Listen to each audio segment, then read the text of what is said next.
Ahlan wa sahlan sebelumnya kepada Ustadz Abu Salma Muhammad yang sudah hadir di tengah-tengah kita. Alhamdulillah, puji syukur kita panjatkan kepada Allah Subhanahu wa Ta'ala karena atas karunia dan rahmatnya pada pagi hari ini kita bisa berkumpul untuk hadir. Allah telah meringankan kita untuk hadir di majelis ilmu via Zoom pada pagi hari ini dalam kemudahan dan keadaan sehat walafiat. Mungkin ada ummahat yang sedang diberi nikmat sakit, semoga Allah berikan kesembuhan. Amin ya rabbal alamin. Tidak lupa pula kita sampaikan salawat dan salam bagi Nabi Muhammad Sallallahu Alaihi Wasallam, sahabat, keluarganya, dan para pengikutnya hingga akhir zaman. Ummahat wa akhwat, sebelum kita masuk pada materi, ada baiknya jika kita mengenal terlebih dahulu penyelenggara kajian kita pada pagi hari ini. Baik ya, kajian ini diselenggarakan oleh Komupedia. Mungkin ada yang belum tahu apa ya Komupedia itu.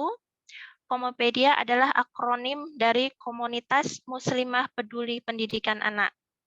Komupedia sendiri pertama dibentuk pada tahun 2013 dengan kegiatan berupa mini seminar mengenai parenting Islami, dan saat ini Komupedia berusaha turut berkontribusi dalam kegiatan dakwah berupa kajian Islami dengan tema yang dibutuhkan oleh para muslimah. Alhamdulillah, biiznillah, Komupedia juga pernah bekerja sama dengan beberapa penerbit mengeluarkan buku, di antaranya adalah Handbook Pubertas Muslimah dan Handbook Pubertas Muslim, serta buku anak dengan judul Selalu Ingat Menjaga Adab. Baik ya, akhwat. Sekian selayang tentang Komupedia. Berikutnya, izinkan kami membacakan tata tertib kajian online pada pagi hari ini.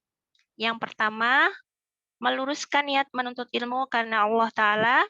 Yang kedua, runtutan acara akan dibacakan oleh MC, alhamdulillah sedang berjalan. Yang ketiga, peserta diwajibkan menonaktifkan mic dan video karena video dan mic hanya akan diaktifkan untuk narasumber dan moderator agar suasana terkendali. Yang keempat, peserta harap menggunakan nama asli. Jadi dimohon apabila saat ini masih ada yang menggunakan nama samaran atau nama device, mohon diganti ya, ummahat.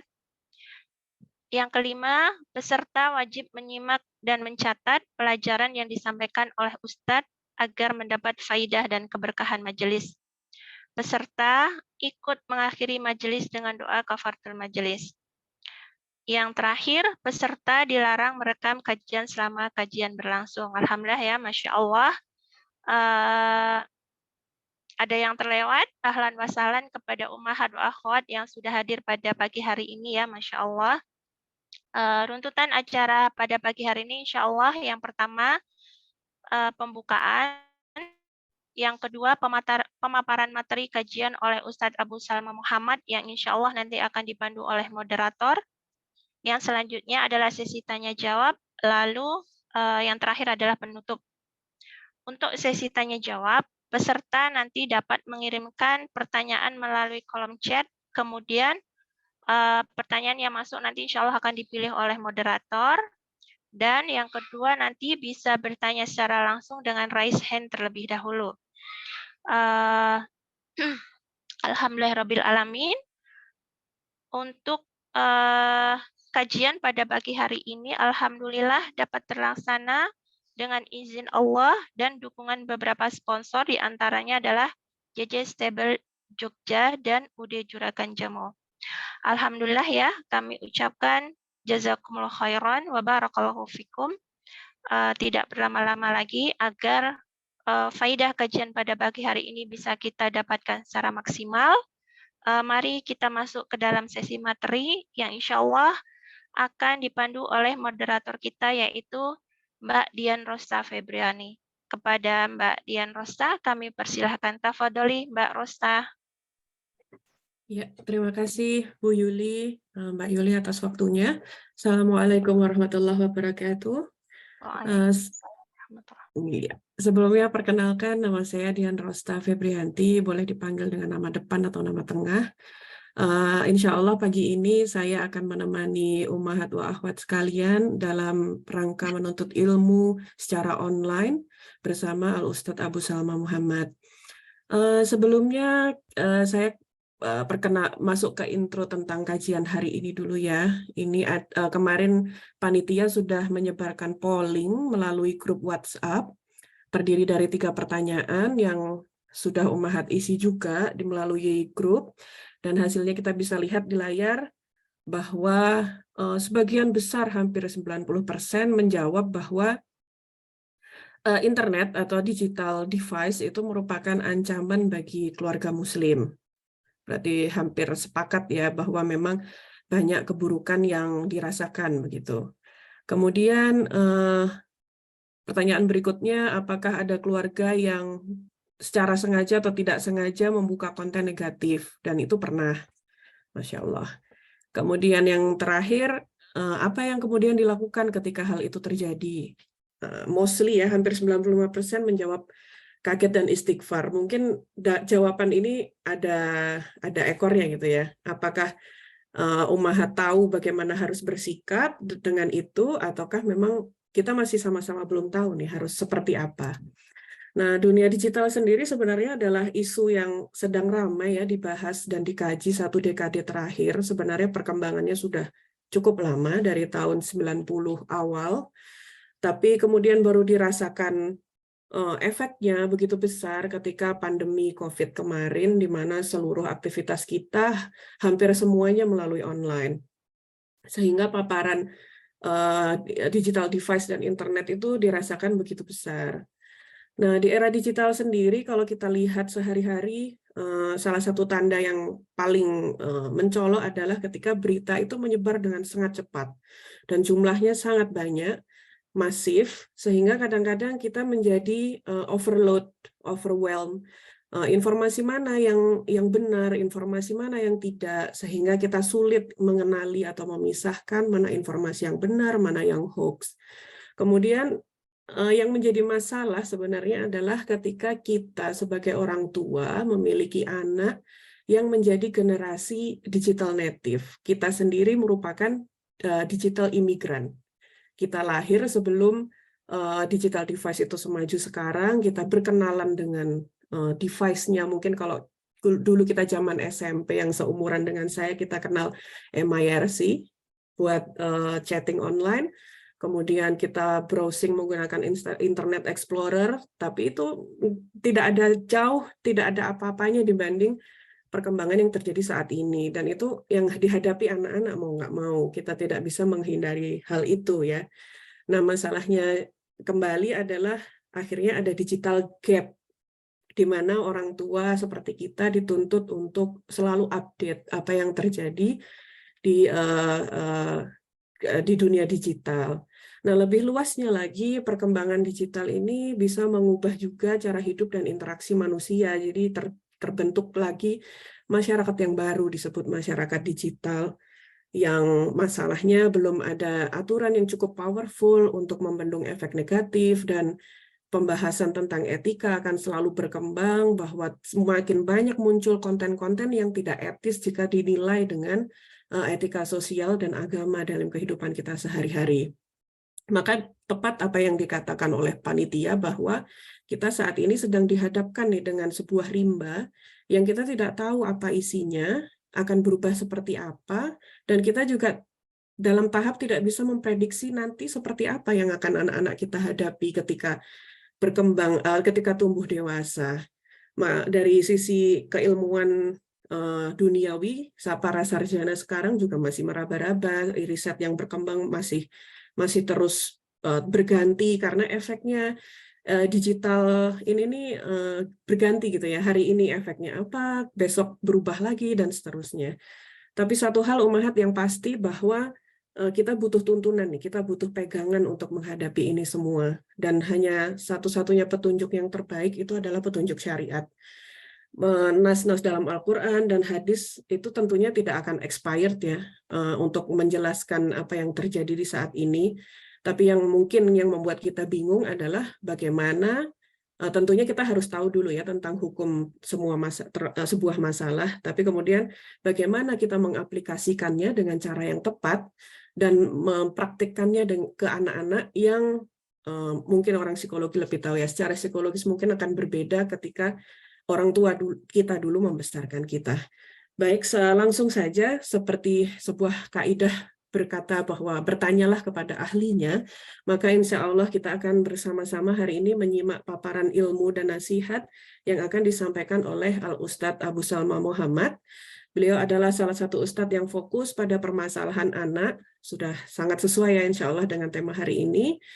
Sesuai dengan peran beliau yang menjadi pembina di komunitas orang tua teladan dan pengampu di grup-grup ilmiah yang lainnya. Beliau juga pernah menempuh pendidikan sarjana di Institut Teknologi 10 November, kemudian melanjutkan pendidikan syar'i ke Ma'had Mahasiswa As-Sunnah dan International Islamic Studies Center di Surabaya. Masya Allah, barakallahu fiik Ustadz. Kemudian kami serahkan waktu dan tempat kepada Ustadz Abu Salma untuk memberikan faidah pada hari ini. Tafadhol Ustadz. Syukran ya, jazakillah khair. Bismillah, assalamualaikum warahmatullahi wabarakatuh. Alhamdulillah wassalatu wassalamu ala rasulillah wa ala alihi wa sahbihi wa man wala amma ba'du. Alhamdulillah kita bersyukur kepada Allah Subhanahu wa taala. Di pagi hari ini Allah mengizinkan kita untuk bersua ya di program yang diselenggarakan oleh teman-teman dari Komopedia. Dan di pagi hari ini ya sebagaimana yang tadi telah diuraikan, kita akan berbicara tentang membentengi anak dari keburukan rimba dunia maya ya. Dan ini adalah suatu hal yang sebagaimana kita tahu ya, dan juga telah dipaparkan tadi oleh moderator ya. Jadi kita berada di zaman di mana saat ini yang namanya dunia digital atau virtual ya, atau dunia maya, dunia cyber, itu kalau meminjam istilah dari Fadilatul Syekh Ali Hasan Al-Halabi rahimahullahu ta'ala, adalah udah termasuk umurun ta'ummu balwa. Umurun ta'ummu balwa artinya adalah suatu perkara yang sudah menyebar begitu luasnya sehingga kita sulit untuk terlepas darinya. Dan juga menarik tadi yang disampaikan oleh moderator bahwa kita mungkin sebagai orang tua ya, kita adalah generasi milenial ya mungkin. Ya, jadi pada saat itu memang yang namanya gadget sedang lagi masa-masa awal untuk berkembang, namun tidak semasif dan tidak progresif seperti saat ini ya, yang begitu sangat cepatnya dan pesatnya ya. Dan anak-anak kita sekarang masuk ke era digital ya. Nah, dan era digital ini ya tentunya adalah suatu hal yang setiap orang tua mau nggak mau harus memahaminya.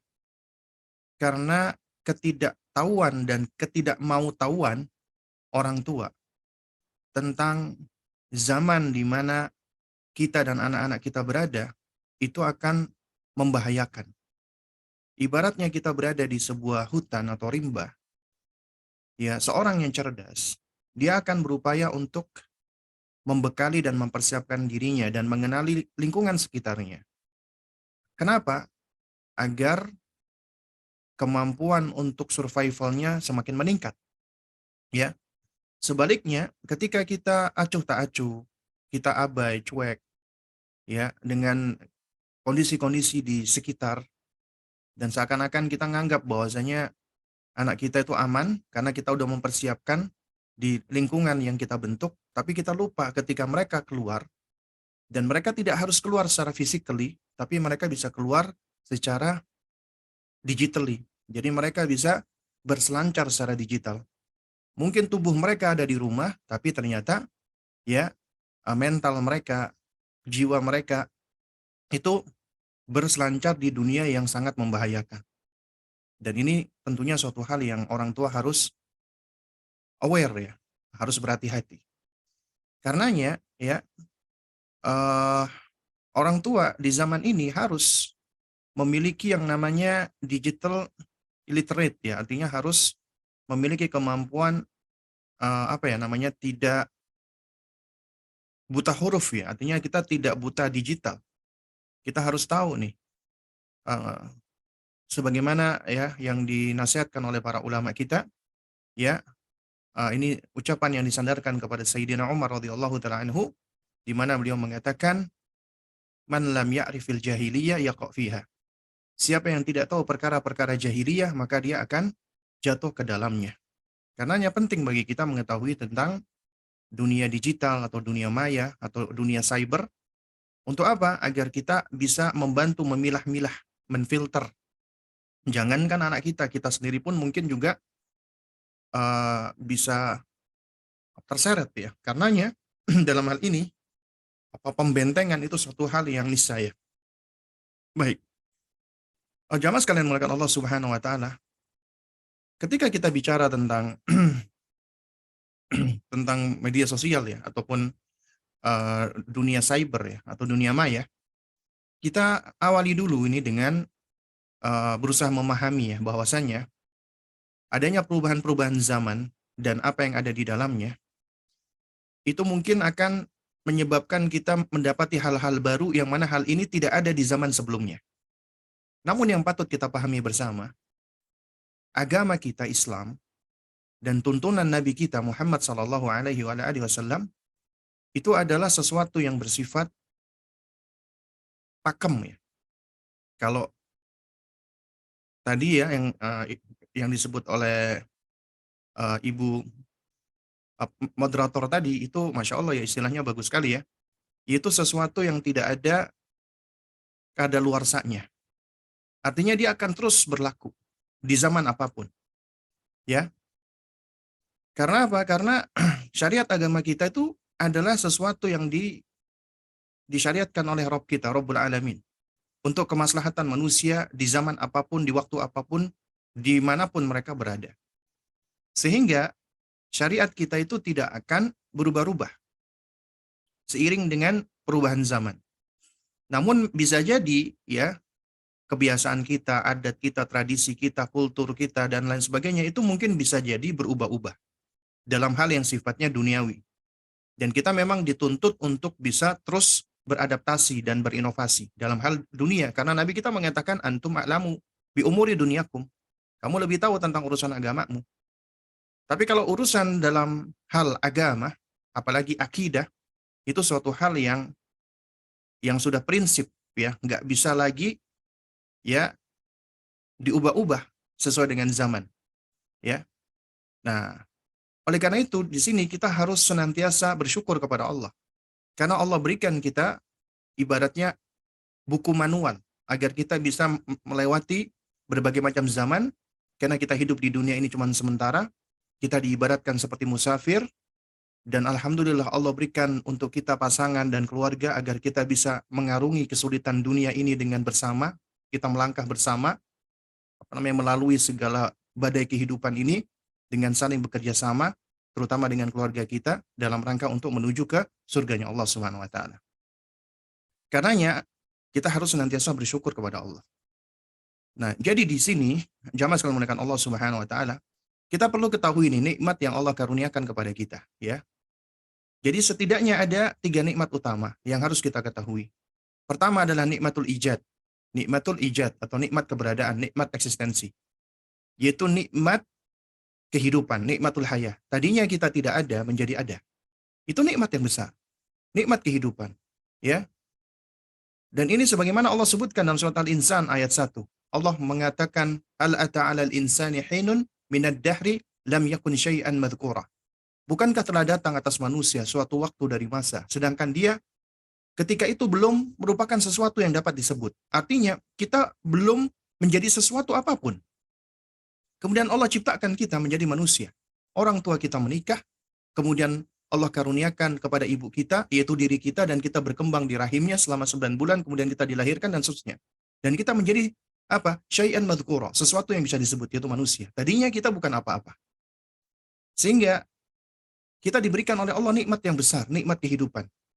Karenanya ada salah seorang ulama salaf yang mengatakan, sekiranya Allah Subhanahu wa taala tidak memberikan nikmat apapun kecuali satu nikmat, yaitu nikmat hidup ini saja, maka itu sudah cukup bagi kita untuk bersyukur kepada Allah sepanjang hidup kita. Tapi ternyata Allah nggak memberikan kita cuma satu nikmat ini saja. Banyak yang Allah berikan nikmatnya.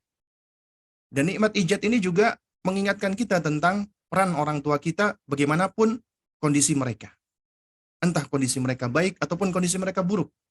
Ya, atau bahkan kondisi mereka jahat. Tetap peran mereka, keberadaan mereka itu menjadi sebab keberadaan kita. Karenanya Allah tetap mengingatkan kepada kita manusia tentang orang tua agar kita senantiasa berbakti kepada mereka, berbuat baik kepada mereka, sebetapapun buruknya mereka. Diingatkan. Karenanya perintah untuk berbakti kepada orang tua itu selalu hadir di dalam Al-Quran setelah perintah untuk mentauhidkan Allah. Memang untuk sebagian orang berat. Bagaimana aku bisa berbuat baik kepada orang tuaku yang tidak pernah mengasuhku, tidak pernah membimbingku, tidak pernah ini dan itu, ya. Dan itu ujian dari Allah. Karena sebetapapun jeleknya orang tua kita, tetap mereka sebab keberadaan kita. Allah hadirkan kita di muka bumi lantaran adanya mereka, sebab mereka. Allah yang menciptakan kita. Tapi Allah menciptakan kita dengan sebab. Sebabnya adalah orang tua kita. Karenanya Allah tetap meletakkan ya pentingnya kita untuk bersyukur kepada orang tua kita. Ya bagaimanapun kondisinya. Kemudian ada namanya nikmatul imdad. Yaitu nikmat berupa potensi, kemampuan, agar kita manusia bisa melalui kehidupan dengan baik. Seperti Allah memberikan kepada kita, ya karunia indera belajar.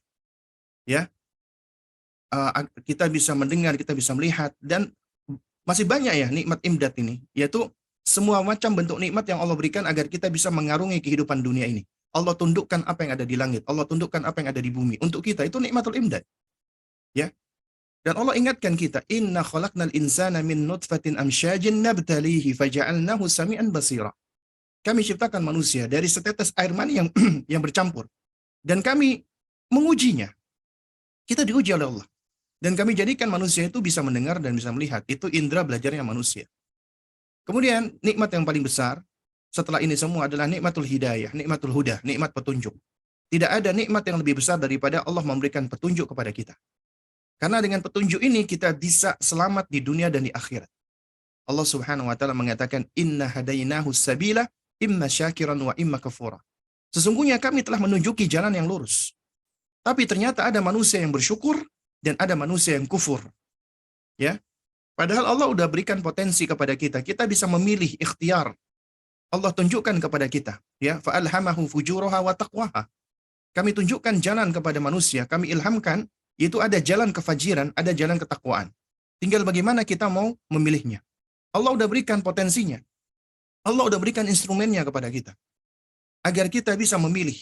Makanya Allah berikan kepada kita indera yang namanya al-afidah. Kata Ibnu Katsir adalah al-aqlu. Ya. Akal ini fungsinya adalah yumayyizu ya bihi bainal asya. Kita bisa memilah-milah segala sesuatu. Mana yang baik, mana yang buruk, mana yang benar, mana yang salah, mana yang berbahaya, mana yang bermanfaat. Allah berikan kemampuan itu kepada kita. Ya.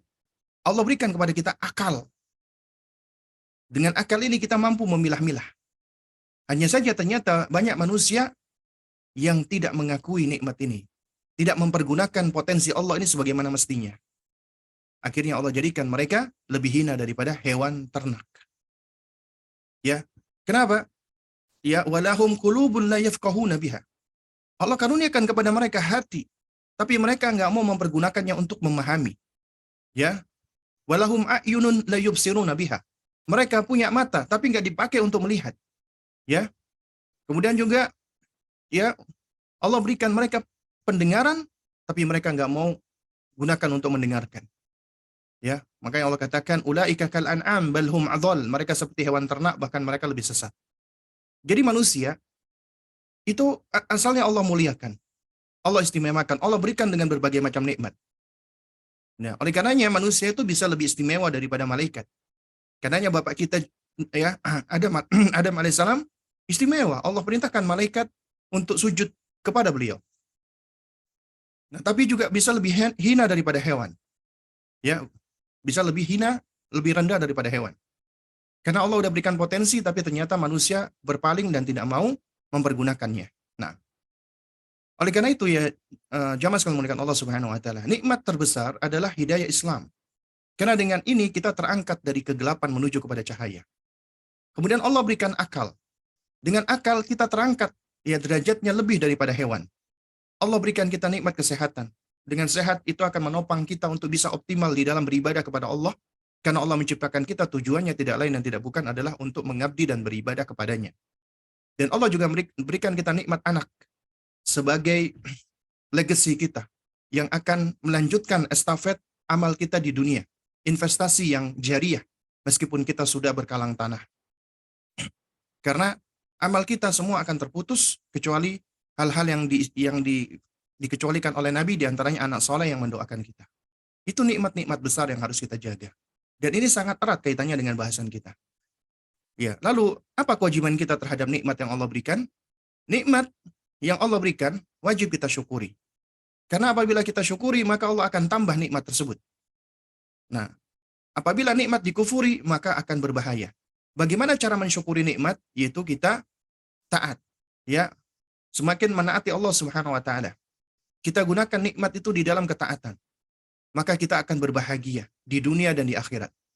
Sebaliknya apabila kita kufur dengan cara kita maksiat, maka kita akan sengsara di dunia dan di akhirat. Ya. Jadi kunci apabila Anda ingin selalu mendapatkan nikmat adalah syukur. La in syakartum la azidannakum. Apabila kalian bersyukur, aku tambah nikmat tersebut. Tapi wala in kafartum inna adzabi lasyadid. Kalau kalian kufur, sesungguhnya azabku begitu amat pedih sekali. Nah, baik, jamaah sekalian memuliakan Allah Subhanahu wa taala ya. Jadi ini konsep yang harus kita pahami dulu tentang ya karunia-karunia Allah apa kepada kita. Nah, di antara yang Allah berikan sekarang ini sebagai karunia sekaligus ujian, sekaligus suatu hal yang bisa menjadi musuh dan berbahaya bagi kita adalah gawai, sarana untuk bisa berselancar di dunia maya. Nah, kita harus memahami nih hakikat gawai atau gadget. Bagaimana hukumnya di dalam agama kita? Ini sesuatu hal yang baru, tidak ada di zaman Nabi. Bagaimana hukumnya? Maka kembali kepada kaidah asal, al-aslu fil asya' al-ibahah. Hukum asal, segala sesuatu yang tidak berkaitan dengan masalah akidah, tidak berkaitan dengan masalah ibadah, hukumnya adalah mubah. Berarti mubah halal digunakan. Itu hukum asalnya. Tapi bisa menjadi haram ya apabila digunakan untuk kemaksiatan. Karenanya sebagian ulama kontemporer saat ini mereka berpendapat bahwasanya hukum gadget itu kembali kepada ahkam taklifiyah. Ya, 5 hukum taklif bisa menjadi halal, bisa menjadi bisa menjadi wajib, bisa menjadi makruh, bisa menjadi mubah atau halal, bisa menjadi bisa menjadi wajib, bisa menjadi mustahab, dianjurkan, bisa menjadi mubah, bisa menjadi makruh, bisa menjadi haram. Ya, itu hukum kembali kepada taklifiyah. Kemudian bagaimana statusnya di dalam agama kita? Dia bisa menjadi nikmat. Gadget, gawai bisa menjadi nikmat apabila kita gunakan untuk kebaikan dan ketaatan. Tapi bisa menjadi nikmah, kesengsaraan, bencana apabila digunakan untuk keburukan. Kemudian juga dia punya pengaruh, punya dampak, efek. Efeknya memberikan manfaat positif apabila digunakan untuk hal-hal yang manfaat. Dan juga dapat menjadi madarat, mafsadat apabila digunakan untuk hal-hal yang berbahaya dan mafsadat. Jadi kita harus bisa menempatkan gadget secara tepat. Hukumnya asalnya boleh saja. Statusnya bisa menjadi nikmat, bisa menjadi nikmah. Bisa menjadi karunia, bisa menjadi bencana. Dan juga kemudian dampaknya bisa memberikan manfaat, bisa memberikan madarat. Jadi kuncinya di sini adalah kita, bagaimana kita ya mempergunakan gadget tersebut. Ya ibarat pisau, ya pisau ini adalah suatu hal yang secara asal ya hukumnya mubah. Tapi apabila digunakan untuk membunuh orang, mengancam orang, haram. Tapi apabila digunakan untuk misalnya ngiris bawang, ya motong hewan dan sebagainya, itu hukumnya boleh mubah. Ya. Nah, oleh karena itu kita harus menjaga nikmat. Di antara nikmat yang Allah berikan di zaman ini adalah nikmat teknologi tadi, nikmat gadget, ya. Nah, ini harus kita jaga nikmat tersebut agar tidak menjadi nikmah. Nah, nikmat gadget itu kita bisa jadikan kita bisa gunakan untuk mendapatkan hidayah, menambah hidayah, sebab kita memperoleh hidayah. Ya, sehingga kita akan mendapatkan nikmat hidayah. Loh bisa. Apabila kita gunakan untuk menambah ilmu yang bermanfaat. Seperti saat ini, ya Anda semua, mempergunakan nikmat gadget, gawai, teknologi, ya, yaitu di dunia cyber, di dunia maya, kita pakai Zoom dan lain sebagainya, kita gunakan untuk belajar, menambah ilmu yang bermanfaat. Ya, belajar menambah ilmu yang bermanfaat akan menambah hidayah kepada kita. Kemudian juga akan menambah bagi kita nikmat akal. Allah berikan kepada kita akal, dan akal adalah sesuatu karunia yang besar yang harus dijaga dan bisa kita gunakan untuk fungsi yang mubah, untuk komunikasi, untuk belajar, untuk berbagi, ya. Kemudian juga nikmat sehat, ya. Yakni apa? Yaitu apabila kita gunakan misalnya gadget itu ada sarana-sarana kita bisa berolahraga, ya. Misalnya kita ikut senam, ya, asalkan nggak ada unsur yang haram, ya, misalnya ada musiknya misalnya, atau tidak buka aurat, ya kita bisa ikut. Ataupun misalnya kita pakai aplikasi sepedaan atau lari, ya, running, asalkan tidak digunakan secara berlebihan, itu juga bisa menjadi sebab kita memperoleh nikmat sehat. Nah, kemudian berkaitan dengan nikmat anak tentang gadget, ya, maka kita perlu untuk menjaga anak kita. Karena mereka berada di zaman, sekarang zaman digital, mereka nggak akan bisa terlepas dari yang namanya gadget atau gawai, termasuk media sosial dan, ya, dunia maya di dalamnya, dunia cyber di dalamnya. Karenanya tugas kita untuk membentengi mereka, agar mereka tidak jatuh kepada keburukan, harus dididik dan dipelihara. Ya, itu amanat orang tua. Allah berfirman, "Qu anfusakum wa ahlikum nar." Jagalah dirimu dan keluargamu dari siksa neraka. Ya, karena gawai ini bisa menjadi sebab yang menyeret manusia kepada kebaikan, bahkan bisa menyeret kepada jannah apabila kita gunakan dalam kebaikan-kebaikan, tapi bisa juga menyeret kepada keburukan, menyeret kepada neraka. Karenanya penting bagi kita untuk memahami hal ini. Baik, jamaah sekalian muliakan Allah Subhanahu wa taala. Kita pahami dulu nih, ada bahaya latennya gadget, ya. Ternyata gadget kita itu ada bahayanya, bahaya laten. Ya, yang harus kita pahami. Pertama, bisa membutakan mata kita, membuat mata kita, nikmat Allah berupa mata, ya, itu menjadi sakit, sehingga jatuh kepada melalaikan nikmat sehat. Kita kita misalnya terlalu sering, ya, berada di depan laptop atau di depan gadget, mata kita selalu melihat radiasi di gadget, ya, akhirnya membuat mata kita menjadi sakit. Nah, akhirnya gadget itu bisa membuat mata menjadi buta atau membuat mata menjadi sakit, nah, minimal. Yang lebih berbahaya lagi adalah buta hati. Ya. Jadi kalau yang atas itu adalah buta, ya, al-basir, ini buta al-basirah. Ya. Yang buta adalah hati, itu lebih berbahaya lagi. Karena ini termasuk melalaikan nikmat hidayah dan akal, ya. Kenapa? Karena akibat syubhat dan akibat syahwat. Itu dua senjata syaitan untuk merusak manusia, merusak hamba Allah. Dari dua pintu, syubhat merusak akidah, merusak akal, syahwat merusak moral, merusak hati, merusak akhlak. Ini dua senjata syaitan. Dan ini ada di gadget, ada di gawai. Dan ini bisa masuk di rumah kaum muslimin yang kita berusaha untuk menjaga.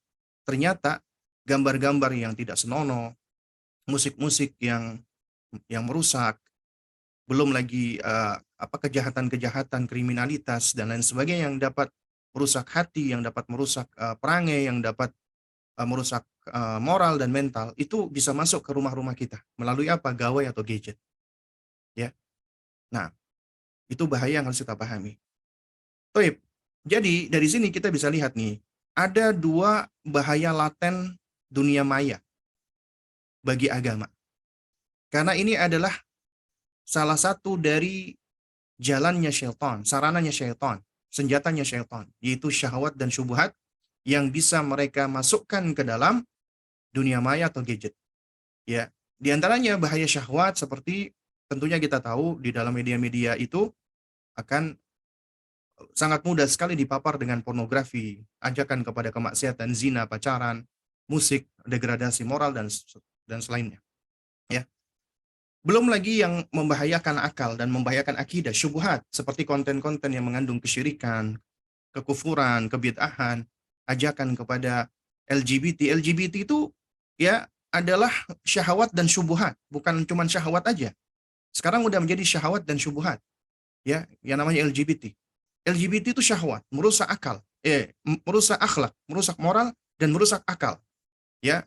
Karena mereka jadikan LGBT sekarang ini dengan slogan-slogan hak asasi manusia dan yang semisalnya, ya.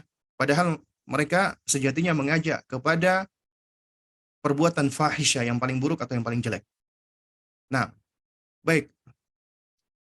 Sekarang kita bahas sedikit ya, kita tahrirul mustalah dulu. Apa itu dunia maya? Ya, kita nggak akan bicara panjang lebar ya. Insya Allah, ya, Antuna itu yang insya Allah sudah lebih paham ya. Kalau kita lihat di Kamus Besar Bahasa Indonesia, maya artinya tampaknya ada, tapi nyatanya tidak ada. Nah ini secara bahasa ini. Ya, sesuatu yang kelihatannya ada, tapi kenyataannya nggak ada. Atau hanya ada dalam angan-angan atau hayalan. Itu maya secara bahasa.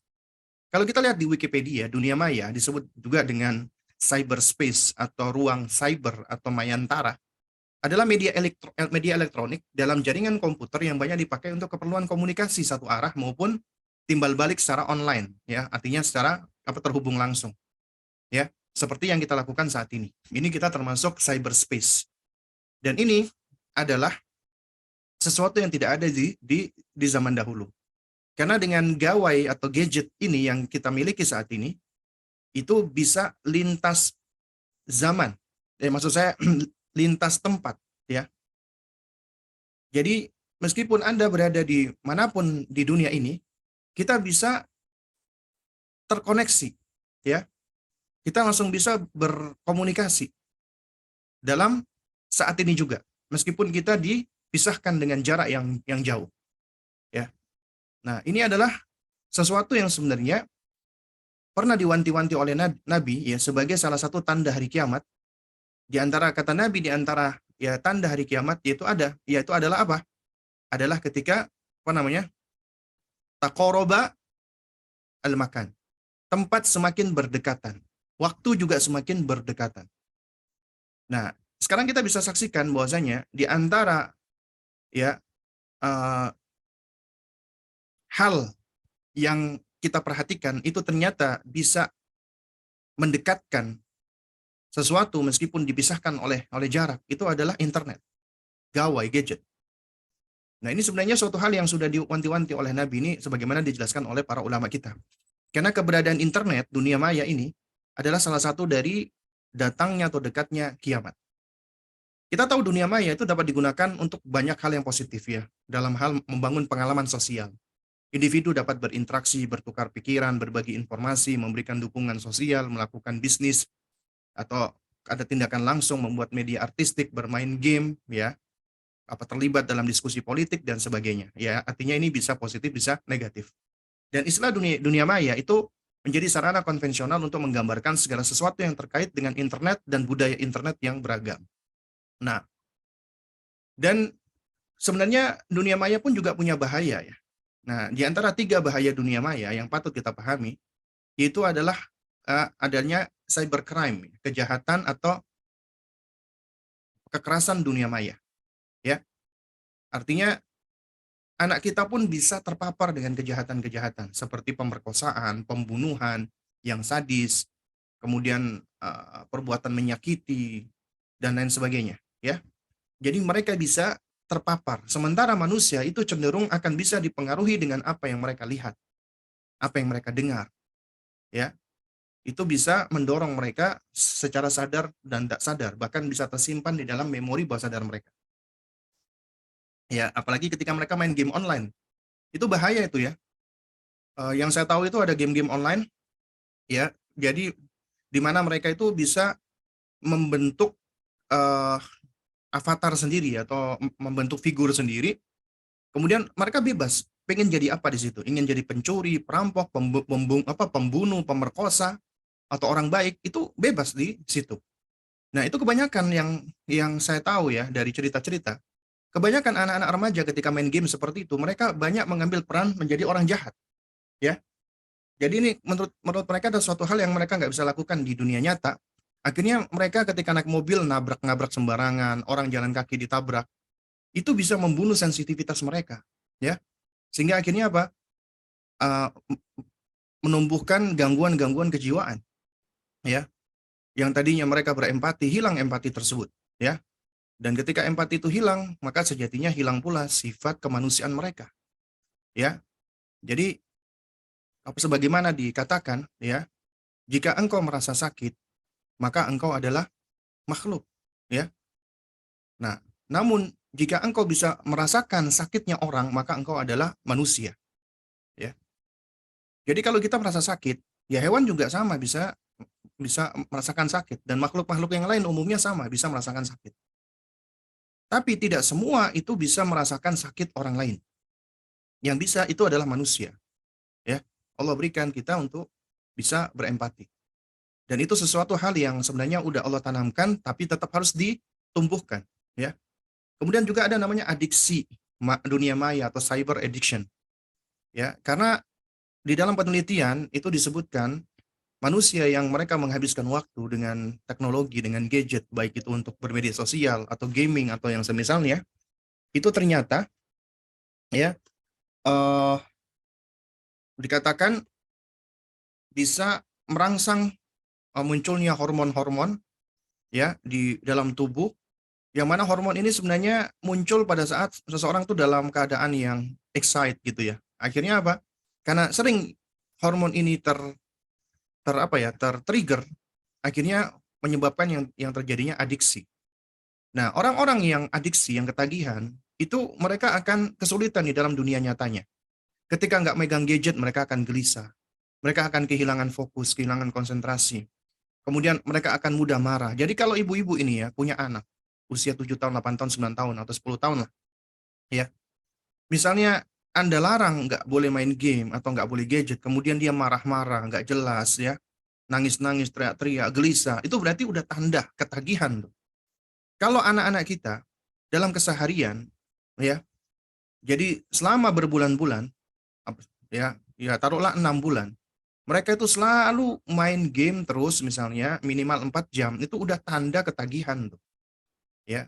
Dan kalau mereka tidak bermain 1 hari, mereka sudah gelisah. Itu berarti udah adiksi. Dan kita tahu yang namanya adiksi, ketagihan, itu berbahaya.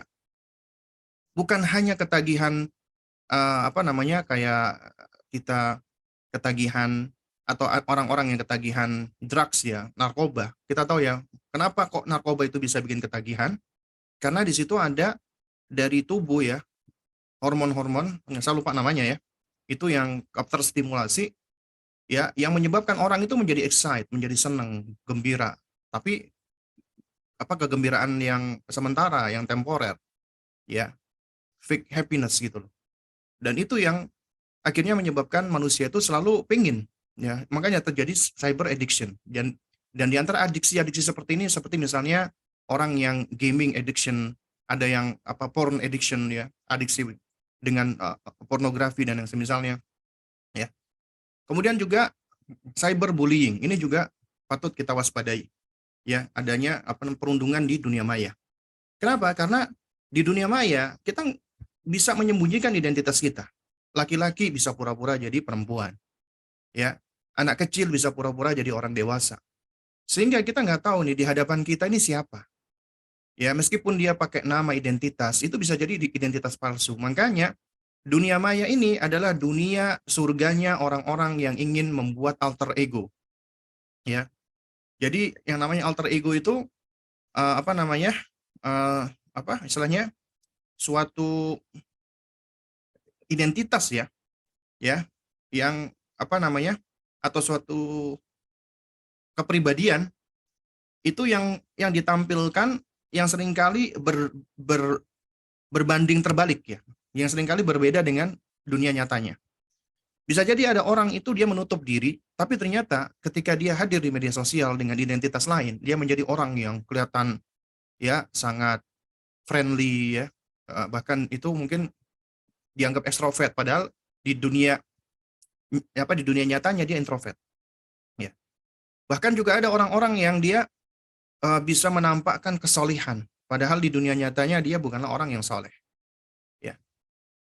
Nah, oleh karena itu makanya di dunia maya itu banyak kepalsuan, banyak kedustaan, banyak manipulasi. Sehingga juga orang bebas untuk berkomentar dan mereka bebas untuk melakukan perundungan. Ya, khususnya secara verbal. Makanya muncul namanya cyberbullying.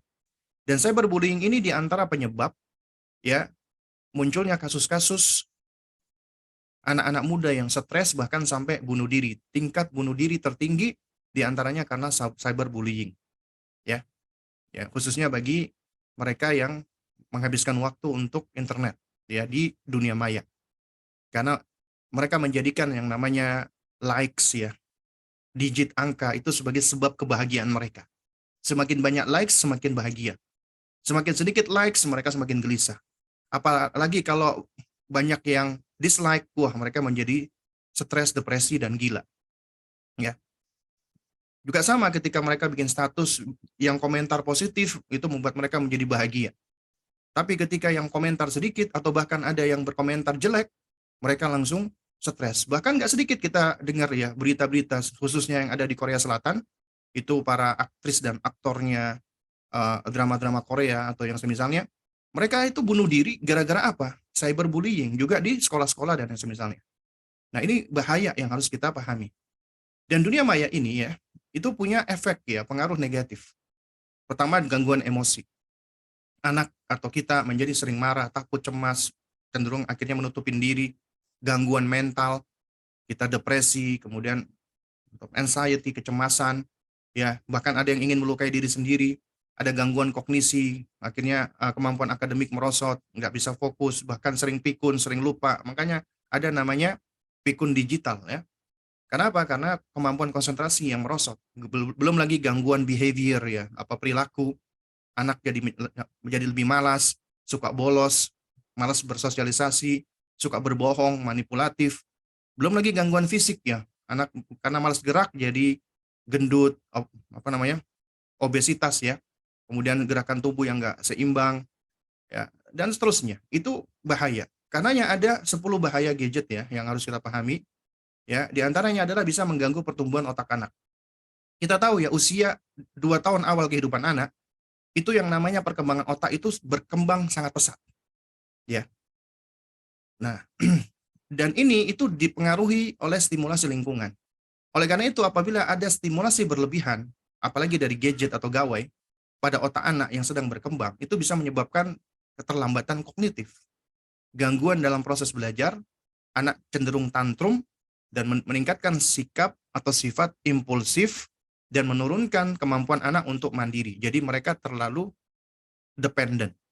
Jadi kalau Anda punya anak ya yang cenderung suka tantrum, ya, kemudian impulsif ya dalam hal keinginannya tidak dipenuhi, kemudian susah untuk belajar, kemudian mereka sangat bergantung pada orang tuanya, itu bisa jadi karena gawai ataupun gadget.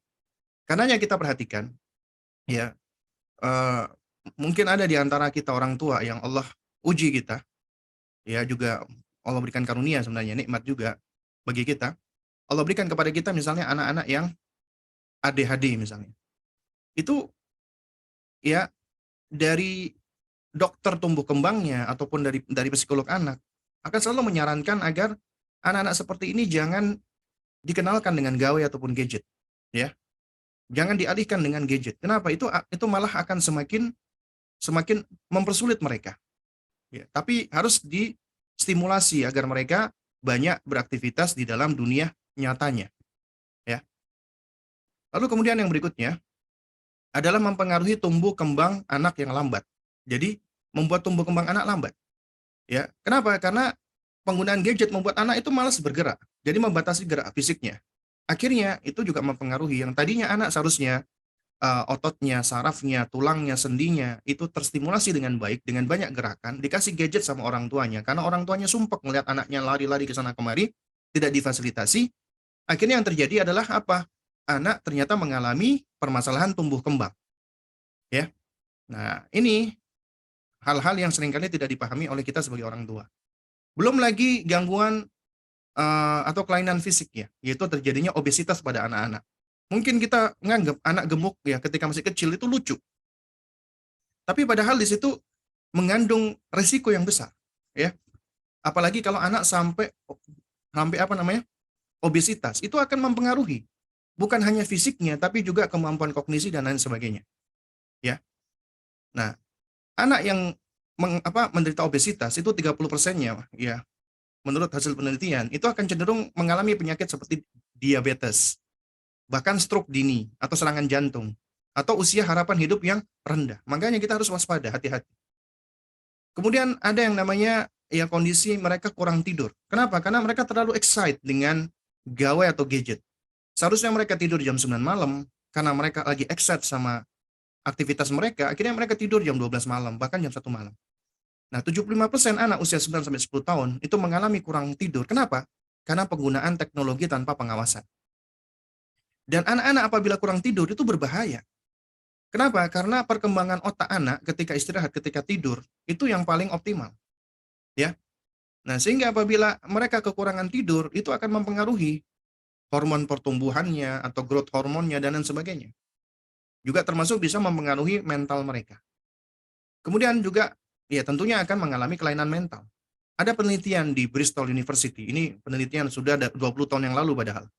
Ya, penggunaan gadget pada anak dapat meningkatkan resiko depresi, anxiety, kurang atensi, autisme, kelainan bipolar, psikosis dan lain sebagainya. Ini adalah kelainan-kelainan mental dan kejiwaan. Kemudian juga sikap agresif pada anak. Karena konten-konten di media bisa diakses anak, dapat menimbulkan sifat agresif. Seperti adanya kejahatan ataupun kekerasan fisik, apalagi seksual, ya itu sangat mengerikan. Ya, apabila anak tidak diawasi, anak bisa terpapar dengan ini semua. Akhirnya ini bisa memantik dan memicu perilaku agresif pada anak. Kemudian juga kecanduan ya, sebagaimana yang tadi sudah saya sampaikan. Jadi ketika orang tua kita terlalu bergantung pada teknologi, maka kita pun akan menjauh dari anak. Demikian pula ketika kita ikatkan anak dengan teknologi, maka mereka pun akan menjauh dari kita orang tuanya. Ya. Nah, sehingga apa? Sehingga ketika anak itu mereka sudah mengenal yang namanya gadget dan mereka merasa gadget ini menyenangkan bagi mereka karena Allah udah berikan syahwat ya. Ada ada hal-hal di dalam jiwa manusia yang senang dengan ya, hal-hal yang menyenangkan, hal-hal yang membuat manusia itu menjadi malas bergerak dan seterusnya. Itu adalah tabiat-tabiat mendasar yang jelek yang ada pada manusia.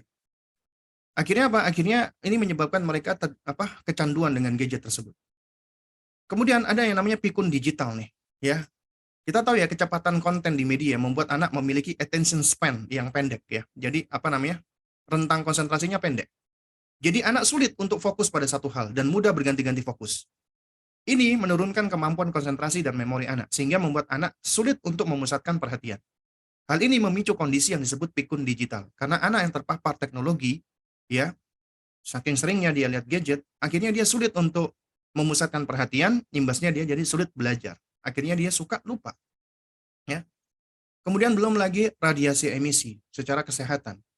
Di tahun 2011 ya, ini juga 20 tahun yang lalu, WHO udah memasukkan ponsel dan gadget wireless ya tanpa kabel dalam kategori risiko 2B, ya penyebab kemungkinan kanker. Karena radiasi emisi yang dikeluarkan oleh alat-alat itu. Nah, terus kemudian ada yang namanya James McNamee dari Lembaga Kesehatan Kanada memberikan peringatan, anak-anak lebih sensitif terhadap radiasi dibandingkan orang dewasa. Karena otak anak dan sistem imun mereka masih berkembang. Jadi kita tidak bisa mengatakan bahwa risiko pada anak sama dengan risiko pada orang dewasa. Karena ya tentunya anak-anak kan dari sisi perkembangannya ya mereka masih sedang pesat-pesatnya. Sedangkan kita orang dewasa sudah banyak yang perkembangan itu sudah melambat atau berhenti. Nah, kemudian yang terakhir adalah proses belajar terhenti. Penggunaan teknologi yang berlebihan pada anak bisa membuat proses belajar anak tidak kontinu. Karena teknologi ini membuat segalanya menjadi lebih mudah bagi mereka. Otak anak tidak terasah. Kenapa? Karena banyak kemudahan. Dan ini sama sebenarnya. Dan ini juga dialami oleh para penuntut ilmu ya. Para santri, ya, para pelajar di pondok-pondok. Dahulu ya ketika di tahun 2000-an awal ya, tahun 1998, 1999 ya. Juga di awal 2000-an ketika kami belajar, ketika kami dapat tugas misalnya untuk mentakhrij hadis, itu satu hadis itu bisa berjam-jam. Karena kami harus menghabiskan waktu di perpustakaan. Ya, untuk mencari hadis tersebut. Tapi sekarang dengan teknologi, dengan maktabah syamilah misalnya, atau maktabah al-hadis, cukup kita cari keywordnya, ketemu, bahkan kita googling aja dapat ketemu gitu loh, hadis tersebut. Memang memudahkan, tapi seringkali kemudahan ini membuat kita menjadi terlena. Kita menjadi tidak begitu menghargai yang namanya usaha. Karenanya jangan heran, sesuatu yang didapatkan dengan mudah itu seringkali menjadi kurang berharga dibandingkan dengan sesuatu yang dicari dengan bersusah payah. Oleh karena itu, kita belajar dari para ulama salaf dahulu ketika mereka mencari satu atau dua hadis, mereka harus melakukan perjalanan berkilo-kilometer jauh ya. Mereka harus meninggalkan rumahnya, bahkan menjual rumahnya. Mereka harus menjual hewan ternaknya ya untuk mencari satu hadis atau dua hadis. Nah, kemudian ketika mereka dapatkan satu atau dua hadis itu, biasanya apa yang mereka peroleh itu lebih berkah dibandingkan generasi setelahnya, ya termasuk generasi kita. Kita banyak udah tahu ini banyak hadis ya, ada ratusan bahkan ribuan hadis. Tapi seringkali banyaknya hadis itu tidak memberikan pengaruh kepada kita. Kenapa? Karena itu udah menjadi suatu hal yang mudah bagi kita. Suatu hal yang mudah seringkali menjadi hal yang remeh bagi kita. Wa nas'alullah salamal afiyah. Ya. Juga demikian dengan anak-anak kita ketika mereka misalnya untuk misalnya belajar berhitung ya dengan kemampuan kognisi mereka ya. Nah, sekarang ketika tahu ada kalkulator, mereka bisa lihat pakai gadget. Mereka mikir, ngapain aku repot-repot mikir? Toh ada teknologi, aku bisa cari jawabannya pakai kalkulator. Akhirnya ini menyebabkan generasi-generasi instan. Semuanya serba instan. Pengen cepat. Dan ini sangat berbahaya. Ya, akhirnya muncullah generasi karbitan. Karena kita tahu sesuatu yang cepat matang, cepat busuk. Generasi yang instan seperti ini, generasi karbitan, generasi micin ya istilahnya, itu juga mereka gampang untuk apa? Untuk busuk ya dalam tanda kutip ya. Jadi orang-orang seperti ini dia akan gampang ketika jatuh, gagal, terpuruk, mereka akan mudah untuk depresi. Nah, kenapa? Karena mereka tidak memiliki resiliensi. Baik. Nah, perlu kita pahami ya, fenomena anak yang mengalami adiksi atau ketagihan gadget, apa sih sebabnya? Ini harus kita pahami. Penyebabnya bukan karena gadget, tapi karena orang tua sendiri. Karena anak-anak kita nggak bisa beli gadget. Siapa yang belikan? Kita orang tua. Kita menjadi fasilitator tersebut. Ya. Dan anak-anak yang mengalami ketagihan gadget, itu karena kita yang abai terhadap bahayanya gadget, dampak negatifnya. Dan kita juga tidak mau menyediakan quality time untuk mereka. Tapi kita berikan mereka menghabiskan waktu time mereka dengan gadget mereka. Akhirnya mereka lebih cinta dengan gadget, ya. Tanpa disadari. Dan orang tua sibuk berdalih lelah, capek karena seharian bekerja, mencari nafkah.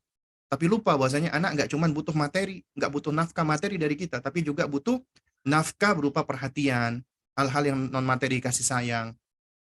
Jadi percuma Anda kasih mereka baju yang bagus, ya, tapi tidak ada yang memuji bagusnya baju mereka, nggak ada yang membantu mereka untuk mengenakan pakaian tersebut, ya. Artinya bukan kita yang bantu untuk mengenakan pakaian, belajar kemandirian, belajar adab di dalam berpakaian dan seterusnya. Padahal yang mereka butuhkan bukan pakaiannya, tapi kebersamaan kita, gitu loh. Karena ya jangan salahkan gadget, jangan salahkan gawai. Gadget itu netral, ya. Secara asal hukumnya mubah, tapi tergantung pemakaian dan penggunaan. Penggunaan gadget anak itu tanggung jawab kita orang tua. Jika anak ketagihan dengan gadget, maka jangan salahkan gadgetnya, tapi salahkan diri kita, kemudian kita perbaiki. Mengakui kesalahan adalah langkah awal bagi kita untuk bisa melakukan perbaikan. Nah, jadi di sini ada beberapa nasihat, yaitu bijak di dalam berselancar di dunia maya. Itu kita ambil akronimnya dari kata bijak. Yang pertama adalah B, bijak hikmah. I-nya harus bersikap ilmiah. J-nya harus jeli. A-nya tetap harus dengan adab. K-nya harus kritis. Ya. Nah, ini 5 langkah kita agar kita bisa benar-benar bijak dalam berselancar. Ya, ini kita singgung sedikit ya, karena waktu kita nggak bisa berpanjang-panjang. Ya, apa sih bijak atau hikmah? Itu kata Ibnul Mandur adalah wad'u syai' fi mahallihi al-munasib, meletakkan sesuatu pada tempatnya yang tepat. Jadi ketika kita melakukan sesuatu, meletakkan sesuatu pada tempatnya, itu hikmah, bijak. Atau kata Ibnul Qayyim adalah fi'lun ma yanbaghi 'alal wajhi alladhi yanbaghi fil waqti alladhi yanbaghi. Melakukan sesuatu yang benar dengan cara yang benar di waktu yang benar, itu adalah hikmah. Dan Ibnu Qayyim mengatakan ada 3 rukun hikmah. Artinya seseorang tidak dikatakan bijak, tidak dikatakan hikmah, kecuali ada 3 rukun ini.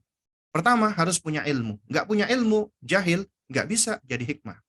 Ternyata ilmu doang nggak cukup. Orang dikatakan hikmah, ketika dia punya ilmu, dia harus memiliki ilmu. Ilmu kelemah lembutan. Karena kelemah lembutan inilah yang akan menghantarkan ilmu. Anda punya ilmu, tapi Anda nggak lemah lembut, ya, maka kecenderungan ketika Anda menyampaikan ilmu, Anda akan ditolak. Kenapa? Anda nggak lemah lembut. Jadi ilmu itu ibarat paket, ilmu itu ibarat uh, kurirnya yang menghantarkan. Nah, jadi harus perlu cara menghantarkan yang baik, ya. Nah, kemudian yang ketiga adalah harus anat. Anah itu artinya tenang, nggak tergesa-gesa, nggak gerusa-gerusu, nggak pengen cepet-cepetan, nggak pengen serba instan. Karena itu semua adalah penyebab semuanya gagal, itu gara-gara kita tergesa-gesa, nggak sabar, ya. Nah, oleh karena itu makanya di dalam hal ini kita harus punya ilmu, punya hilmu, tenang, dan harus anatu, tenang. Ya, maksud saya harus tidak tergesa-gesa. Karena itu di antara sikap ilmiah di dalam bijak, ya ini sikap ilmiah yang apa namanya universal ya, yaitu ada unsurnya. Jadi ketika kita hendak berbicara atau hendak berbuat sesuatu, maka perhatikan, ya, limadza naqul, kenapa aku ingin menyampaikannya, kenapa aku ingin melakukannya, harus tahu dulu kenapa. Apa yang mendorong aku, apa yang memotivasi aku, apa niat aku. Itu menjadi pondasi mendasar. Kemudian baru madza naqul, apa yang aku ucapkan, apa yang kami sampaikan, apa yang aku lakukan. Berarti aku harus tahu nih, apa yang aku sampaikan aku harus tahu. Aku harus tahu dalilnya, harus tahu argumentasinya, harus tahu ya apa namanya pondasinya gitu loh. Yang aku sampaikan ini apa? Kemudian bimadza naqul, bagaimana aku sampaikan? Bagaimana cara aku melakukannya? Bagaimana cara aku menyampaikannya? Kemudian mata naqul, kapan aku sampaikan? Liman naqul, untuk siapa aku sampaikan? Nah, ini adalah cara-cara yang harus kita pahami agar kita bisa bijak. Ya, termasuk di dalam berselancar. Nah, kemudian kita harus bersikap ilmiah. Ilmiah artinya bersikap ilmu atau memenuhi syarat kaidah ilmu yang benar. Nah, dikatakan manusia makhluk yang dikaruniakan akal sehingga manusia bisa berpikir.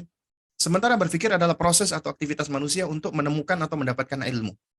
Atau berpikir merupakan kegiatan akal untuk memperoleh pengetahuan yang benar. Makanya Allah berikan kepada kita akal agar kita bisa mendapatkan ilmu. Ya, agar kita bisa meraih ma'rifah. Nah, ilmu yang benar adalah ilmu yang berasal dari Allah Al-Alim, Allah yang maha berilmu. Ilmunya Allah sempurna, ilmu kita tidak sempurna. Allah ilmunya tidak diawali dengan ketidaktahuan atau kejahilan. Kita nggak tahu dulu, jahil dulu, baru belajar, baru dapat ilmu. Artinya, ya, ilmunya Allah tidak diawali dengan kejahilan. Dan ilmunya Allah tidak diakhiri dengan lupa. Kita manusia suka lupa. Ya. Dan Allah tahu segalanya. Dan Allah ketika memiliki nama Al-Alim, artinya Allah maha berilmu, ilmunya Allah sempurna, Allah mencintai ilmu, dan Allah mencintai ahli ilmu. Itu adalah kaidah ketika kita belajar asma wa sifat. Nama Allah Al-Alim berarti Allah maha berilmu, ilmunya Allah sempurna, ya, tidak memiliki celah kurang, dan Allah mencintai ilmu, dan Allah mencintai ahli ilmu. Sehingga apabila kita tahu Allah mencintai ilmu, berarti kita berusaha untuk terus belajar. Karena Allah mencintai ilmu. Dan Allah mencintai ahli ilmu. Allah mencintai ulama. Berarti kita ingin menjadi ahli ilmu. Nah, sehingga dengan demikian kita akan cenderung untuk semangat mencari ilmu. Ya. Dan dengan ilmu ini kita dapat semakin mengenal Allah, bersyukur kepadanya, mengagungkan Allah dan mendekatkan diri kepada Allah, serta submit, ya istislam, memasrahkan diri kepada Allah. Nah, sikap ilmiah di dalam Islam mengharuskan seorang muslim harus memiliki pijakan sebelum beramal dan menjadikan ilmu yang benar, yaitu Al-Quran dan Sunnah sebagai standar. Artinya harus ada ilmu, al-ilmu qabla al-qaul wal amal, ilmu sebelum ngomong dan sebelum beramal. Nah, sikap ilmiah ini dapat menghantarkan kita, manusia, bisa tahu mana benar, mana salah, mana baik, mana buruk, mana bermanfaat, dan mana berbahaya. Ya. Karena akal kita itu butuh nutrisi. Nutrisi yang dapat menjadikan akal kita sehat, akal kita dapat menjalankan fungsinya adalah ilmu. Dan ilmu yang paling baik adalah ilmu yang berasal dari Allah, ya. Karena ilmu itu macam-macam ya. Ada ilmu yang bermanfaat, ada ilmu yang tidak bermanfaat. Makanya kita diajarkan Nabi untuk meminta ilmu yang bermanfaat. Allahumma inna nas'aluka ilman nafi'an, ya. Nah, kemudian kita jeli. Jeli itu ibaratnya observan, ya, mulahid kata orang Arab. Kemampuan seseorang di dalam memandang sesuatu secara tajam, awas, dan mendalam. Karena seringkali kita melihat sesuatu itu kurang jeli. Ya, akhirnya kalau kita melihat kurang jeli, kita seringkali keliru di dalam menghukumi jadinya. Nah, kejelian di dalam memandang sesuatu menghantarkan seseorang untuk jadi objektif. Dia perhatian dengan hal-hal detail, berhati-hati sebelum menyimpulkan, biasanya dia akan menguji dan mempertanyakan, kemudian dia akan lebih mampu untuk memperhatikan dampak, efek, dan pengaruh, apa itu positif atau negatif, dan dia akan lebih tenang di dalam bersikap dan tidak tergesa-gesa. Nah, kemudian adab, tetap harus pakai adab ya. Jadi ini mohon maaf ya, kalau saya agak cepat dikit ya, karena memang waktu kita yang terbatas ya. Jadi sebenarnya ini memang bisa dielaborasi panjang ya. Nah, jadi yang membedakan manusia dengan hewan adalah adab. Manusia makhluk beradab. Ya, sementara hewan memang mereka Allah tidak karuniakan akal ya, sehingga mereka bukanlah makhluk yang beradab. Jadi kalau ada manusia yang tidak beradab, mohon maaf, maka sejatinya dia merendahkan dirinya. Sama, bahkan lebih hina daripada hewan. Karena manusia adalah makhluk yang beradab. Adab sesuatu yang bisa kita pelajari. Ya, adab bagian dari akhlakul karimah seseorang. Dan adab ditumbuhkan untuk mengajarkan adab kepada anak kita. Itu kuncinya pertama, bukan dengan cara dipaksa. Bukan sekedar dibiasakan begitu saja. Kuncinya adalah tahbibuhum ilaihi. Dijadikan anak itu senang dulu, cinta dulu dengan hal tersebut. Baru kemudian setelah itu dibiasakan, cara pembiasaannya dengan cara tikrar, diulang-ulang. Ya. Dan tadrij, bertahap, tidak langsung sekaligus. Dan istimrar, terus-menerus hingga akhirnya menjadi habit. Ya, menjadi kebiasaan. Dan adab itu yang paling tinggi adalah adab kepada Allah. Dengan cara kita mentauhidkannya, bersyukur kepadanya, malu, bertawakal. Kemudian adab kepada Rasulullah, mencintai Rasulullah, meneladani beliau, menaati beliau, menjauhi larangan beliau, bersalawat kepada beliau ketika namanya disebut. Kemudian kepada orang tua, kerabat, sahabat, orang lain, hewan, tumbuhan, dan selainnya. Ternyata Islam agama yang penuh dengan adab. Kita juga diajarkan beradab terhadap benda-benda mati. Kita nggak boleh merusak alam, kita nggak boleh menghancurkan kayak misalnya ada apa namanya bebatuan ya, kalau nggak ada hajatnya, kita nggak boleh merusak tanaman, ya kita nggak boleh merusak terumbu karang dan yang semisalnya. Itu adab kita. Karena yang orang-orang yang berilmu, semakin besar ilmunya, maka semakin mendalam adabnya. Seharusnya demikian. Ya. Karena kaidahnya sebenarnya dalam agama kita adalah al-adab qabla talab. Belajar adab dulu sebelum menuntut ilmu, sebelum belajar. Kenapa? Karena bil adabi tafhamul ilma. Dengan adab engkau akan semakin bisa memahami ilmu. Ya. Nah, kemudian yang terakhir adalah kritis, ya. Kritis adalah suatu hal yang penting agar kita bisa bersikap lebih bijak dan ilmiah. Dan berpikir kritis itu proses disiplin intelektual. Secara aktif dan terampil membuat konsep untuk menerapkan konsep, menganalisis, mensintesis, dan mengevaluasi informasi. Baik informasi yang dikumpulkan atau dihasilkan melalui observasi, atau experience, pengalaman, atau refleksi, atau penalaran, atau komunikasi. Sebagai panduan untuk meyakini sesuatu dan melakukan sebuah tindakan. Ini menurut Michael Shriven. Ya. Nah, oleh karena itu, berpikir kritis itu adalah skill, keterampilan yang harus dipelajari dan ditumbuhkan. Ya, ada 3 skill berpikir kritis. Pertama adalah rasa ingin tahu yang tinggi. Dan ini udah dimiliki oleh anak-anak kita. Ya. Dan ini harus dijaga, keinginan tahuan yang tinggi. Orang yang dengan pemikiran kritis selalu mencari informasi dan bukti terbaru. Senang dengan hal-hal baru, mempelajari hal-hal baru, dan mereka terbuka dengan ide baru. Kemudian skeptis. Ya. Jadi itu berpemikiran skeptis, itu baik sebenarnya ya. Asalkan tidak terlalu berlebihan. Jadi orang-orang yang tidak pernah skeptis bahaya, yang terlalu skeptis juga nggak baik. Ya, skeptis itu mempertanyakan suatu informasi. Jadi nggak mudah mempercayai perkataan begitu saja. Jadi dia pengen menguji dulu. Dan ini adalah metode ilmiah yang juga diajarkan di dalam agama kita. Ya, karenanya ketika Allah Subhanahu Wa Taala menerangkan ya, in ja'akum fasikun bin naba'in fatabayyanu. Apabila datang kepadamu ya orang fasik memberikan berita kepadamu, maka tabayyun dulu, verifikasi dulu. Artinya kita harus bersikap skeptis dulu dengan apa yang disampaikan. Jangan langsung terima dan juga tidak langsung menolak. Ya. Nah, kemudian yang berikutnya, yang ketiga, ini yang penting adalah tawadhu. Kita rendah hati. Orang yang kritis ya harus tawadhu. Orang kritis itu orang yang berpikiran terbuka, nggak gengsi ketika tahu dia salah atau ada kekurangan saat dihadapkan pada bukti yang meyakinkan bahwasanya ide atau pendapatnya salah. Jadi ketika dia tahu dia salah, dia segera langsung merujuk, dia langsung mengikuti yang benar. Itu adalah 3 skill berpikir kritis. Nah, di sini ada beberapa tahapan ya agar kita bisa berpikir kritis ya. Ini juga sikap ilmiah yang bisa kita bangun ya di dalam kehidupan sehari-hari, apalagi di dalam beragama ya. Pertama, mempertanyakan dulu keotentikan. Anda misalnya dapat share-sharean nih, ya berita atau hadis nih. Jadi harus cari tahu dulu otentik nggak? Dari mana asalnya? Ya, harus kita cari tahu dulu keotentikannya. Jangan langsung terima begitu aja. Nah, kemudian setelah kita tahu itu otentik, ya valid atau enggak? Artinya ini yang sesuatu yang bisa dipercaya tidak gitu loh, ya. Nah, untuk mengetahui kevalidannya maka kita cari buktinya. Ada nggak buktinya? Bukti-bukti ilmiah yang bisa diuji. Ya, baru kemudian mempertanyakan hipotesa, ya. Kemudian baru mempertanyakan benefit, apa sih manfaatnya, ya, apa maslahatnya, apa faidahnya. Nah, ini adalah di antara langkah untuk berpikir kritis. Toib. Jemaah sekalian muliakan Allah Subhanahu wa taala ya. Kita lanjut ke bagian terakhir dari slide kita, yaitu bagaimana kita bersikap bijak terhadap anak di dalam membentengi mereka ketika berselancar di dunia maya. Ya, jadi kita harus bisa bersikap bijak ya. Apa yang kita lakukan? Pertama, kita tetapkan dulu batasan usia anak untuk boleh menggunakan gadget kapan waktunya dan konsisten dan komitmen dengan hal ini. Kita harus tahu nih bahwasanya anak-anak kita mereka memiliki fase-fase perkembangan yang diakui di dalam agama kita dan juga bahkan diakui di dalam hasil penelitian. Ya.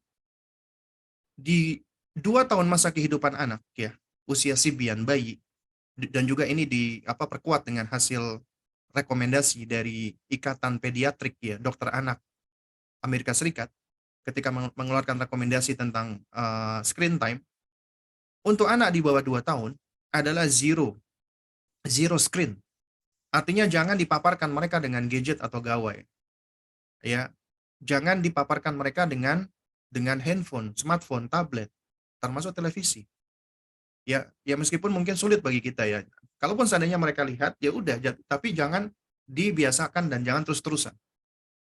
Di antara alasannya karena apa? Karena ya kita tahu ya bayi itu masih berkembang, termasuk penglihatannya, saraf-saraf matanya juga sedang berkembang. Sementara ketika mereka melihat gawai, gadget, ya itu mereka akan terstimulasi. Mata mereka akan terpapar dengan radiasi, dengan cahaya, dengan motion, pergerakan-pergerakan. Ya, jadi yang seharusnya mereka belum waktunya untuk distimulasi dengan gerakan, motion ya dari apa yang mereka lihat, juga dengan radiasi. Akhirnya terjadilah namanya overstimulasi. Terjadinya overstimulasi itu dapat mempengaruhi perkembangan kesehatan mata mereka. Makanya akhirnya ada anak-anak yang masih kecil udah pakai kacamata tebal. Itu bisa jadi karena hal ini, ya. Kemudian juga bisa mempengaruhi perkembangan otaknya. Karena ya mata itu juga diantara jendela otak ya. Jendela kognisi mereka. Oleh karena itu makanya harus berhati-hati. Di usia di bawah 2 tahun zero screen. Adapun 2 sampai 7 tahun maksimal 1 jam, boleh dipilah-pilah. Berarti kita harus punya komitmen di dalam hal ini dan harus konsisten. Bikin aturan, jelaskan pada anak tentang gadget itu sendiri, bahayanya dan kemudian manfaatnya, ya. Dan kita bikin agreement bersama dengan mereka. Baru kemudian usia 7 sampai 10 itu ya kurang lebih 2 jam, ya.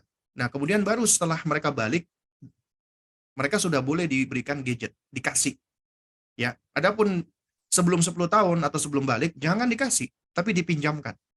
Ya, karena apabila mereka merasa itu miliknya, ya sulit bagi kita karena itu mereka anggap punyanya, apalagi anak yang masih dalam fase egosentris. Jadi kita pinjamkan, ya, jangan dikasih. Ya, kalau misalnya udah kadung dikasih, maka terapkan aturan dengan mereka. Harus anak-anak itu diajarkan aturan. Kemudian yang kedua, seleksi dan pilih aplikasi yang bermanfaat. Artinya ketika kita fasilitasi mereka, harus kita seleksi. Selektif.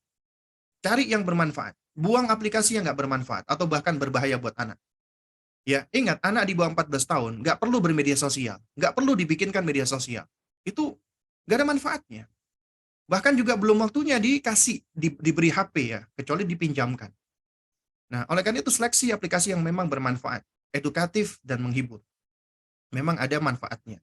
Boleh kita kasih game-game yang bersifat edukatif ya, jangan cuman game yang sekedar bisa merangsang mereka cuman sekedar excited, seneng kayak main game bola atau yang semisalnya, atau game-game virtual kayak Roblox atau yang semisalnya. Jadi itu malah sebenarnya dapat mempengaruhi perkembangan kejiwaan mereka. Kemudian periksa gadget secara berkala. Dan kalau perlu install aplikasi yang bersifat parental control, yaitu ada sebenarnya. Kalau di Google ada Google Family ya. Jadi kita bisa ngunci ini handphone anak kita. Anak kita nggak bisa nginstal sembarangan. Kemudian di jam sekian sampai sekian kita bisa matikan internetnya. Ini parenting digital ini penting. Dan ini butuhnya kita sebagai orang tua harus ngerti melek teknologi. Karena kalau enggak, kita akan mudah kibulin ya. Kita nggak tahu anak-anak ketika mereka berselancar dengan hal-hal yang jelek atau buruk tanpa kita ketahui, itu bahaya. Karena itu kita harus melek teknologi. Ya, itu tuntutan kita sebagai orang tua yang hidup di era digital seperti ini. Kalau kita nggak ngerti, nggak tahu, bahaya. Ya. Kemudian tetap bersamai anak, baik di dalam aktivitas berselancar ketika mereka lagi main gadget, kita bersamai, ya. Bahkan kalau perlu kita beraktivitas bersama dengan mereka, ya, agar mereka merasa bahwasanya orang tuanya itu hadir. Dan yang lebih penting lagi adalah aktivitas mereka bersamai aktivitas mereka di dalam dunia nyata. Ajak mereka bermain bersama, yang real, agar mereka tidak terlalu bergantung atau tidak terlalu nantinya terikat dengan gadget.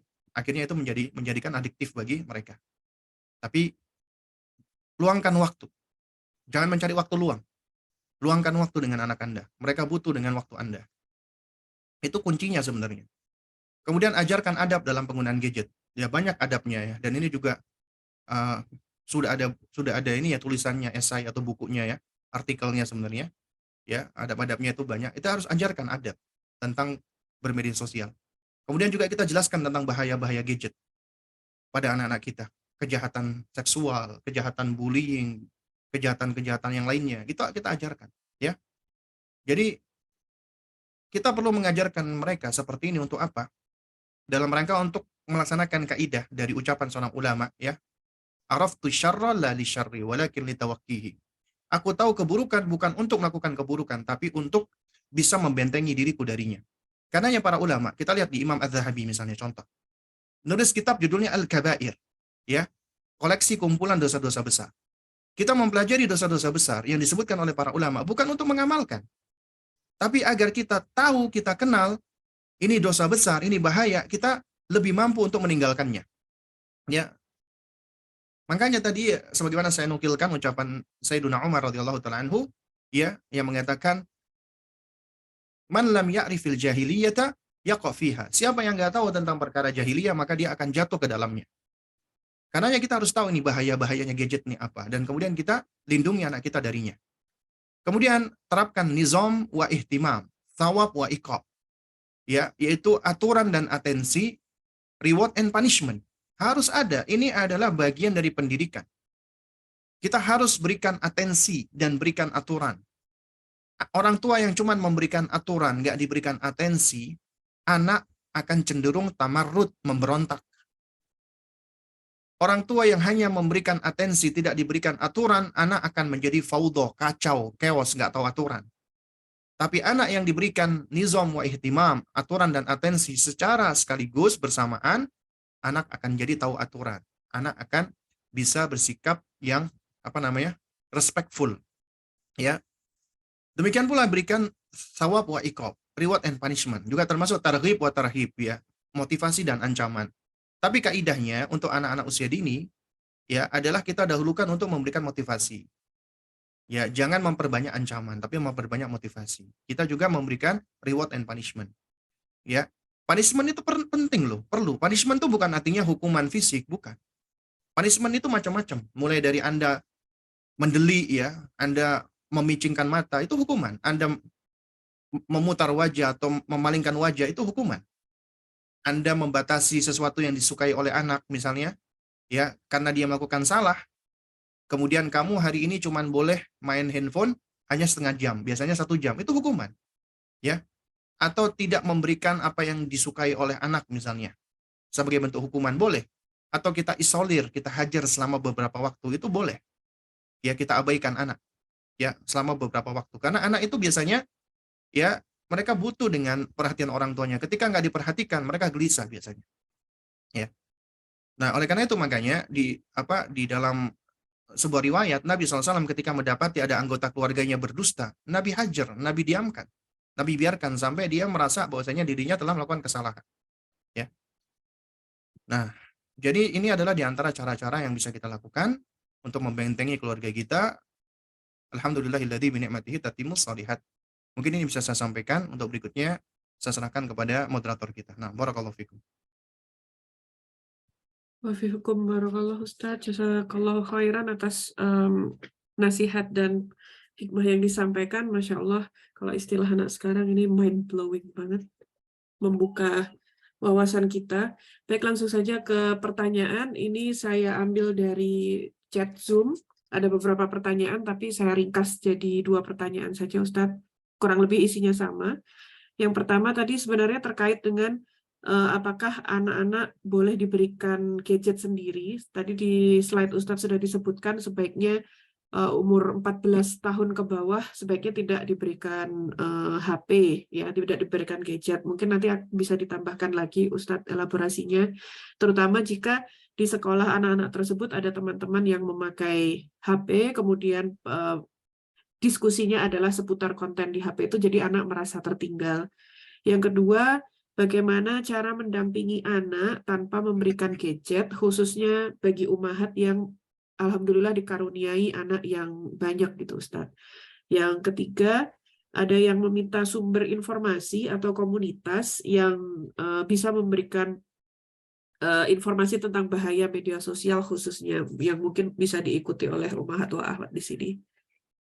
Nah, mungkin bisa direspon Ustadz. Iya, tapi kalau langsung 3-3 gitu lupa saya.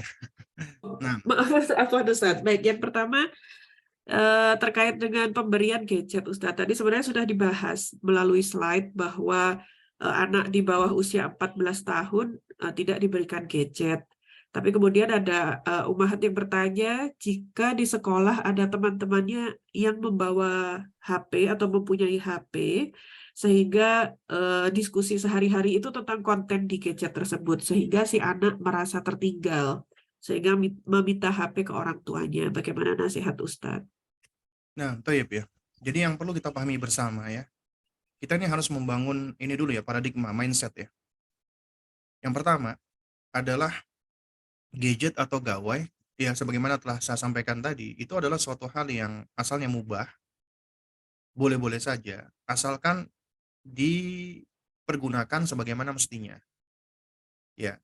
Dan di sini ada orang tua itu yang mereka terbagi menjadi 2 kutub ekstrim ya.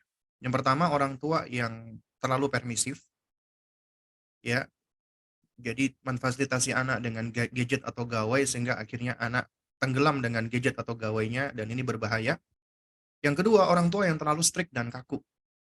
Ya, anak tidak boleh sama sekali dengan gadget atau gawai. Ada orang tua seperti ini. Dan ini juga nggak sedikit ya. Yang saya dengar juga ada sebagian orang tua yang udah ngaji, anaknya nggak boleh main gadget, gawai sama sekali. Ini juga berbahaya. Maksud orang tua itu baik untuk menjauhkan mereka dari keburukan, tapi ketika kita hidup di suatu zaman yang mana kita tahu yang namanya gawai atau gadget tadi, ya, meminjam istilah dari Fadilatul Syekhina Ali Hasan Al-Halabi rahimahullah, ya, bahwasanya itu adalah umurun ta'ummu balwa, perkara yang sudah merebak begitu luasnya. Kita mungkin bisa membuat aturan di rumah, anak kita itu terhindar dari gadget, dari gawai, nggak boleh dia pakai gadget gawai. Di rumah kita nggak ada TV misalnya, ya.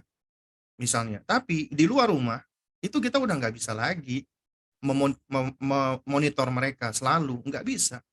Bisa jadi mereka ketika main di rumah temennya ketemu TV, atau ketemu temennya pakai handphone, atau pakai gawai, atau pakai gadget.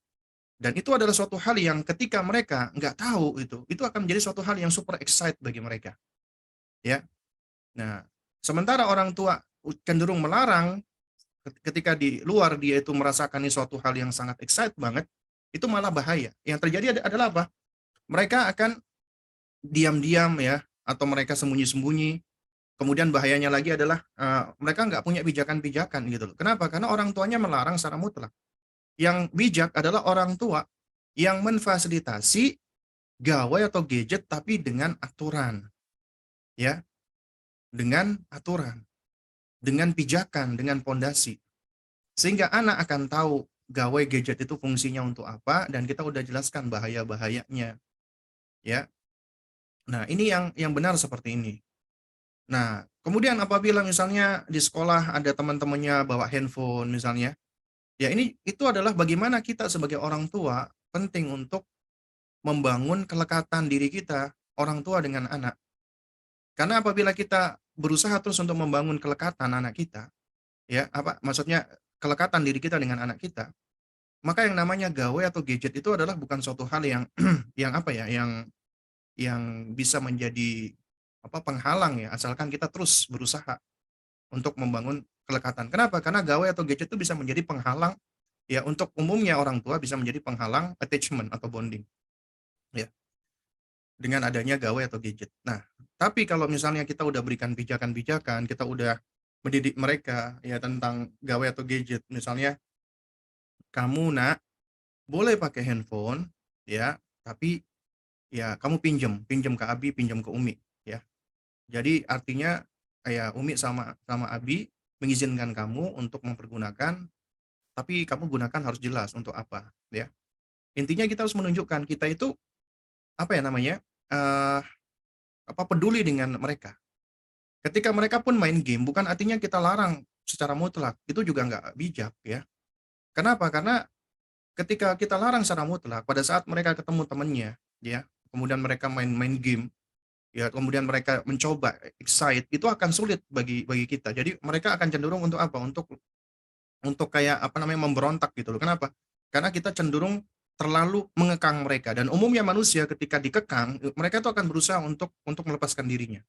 Jadi ya kita jangan gunakan cara seakan-akan mengekang, tapi kita, eee, mengatur mereka tapi dengan perhatian dan cinta kasih gitu loh.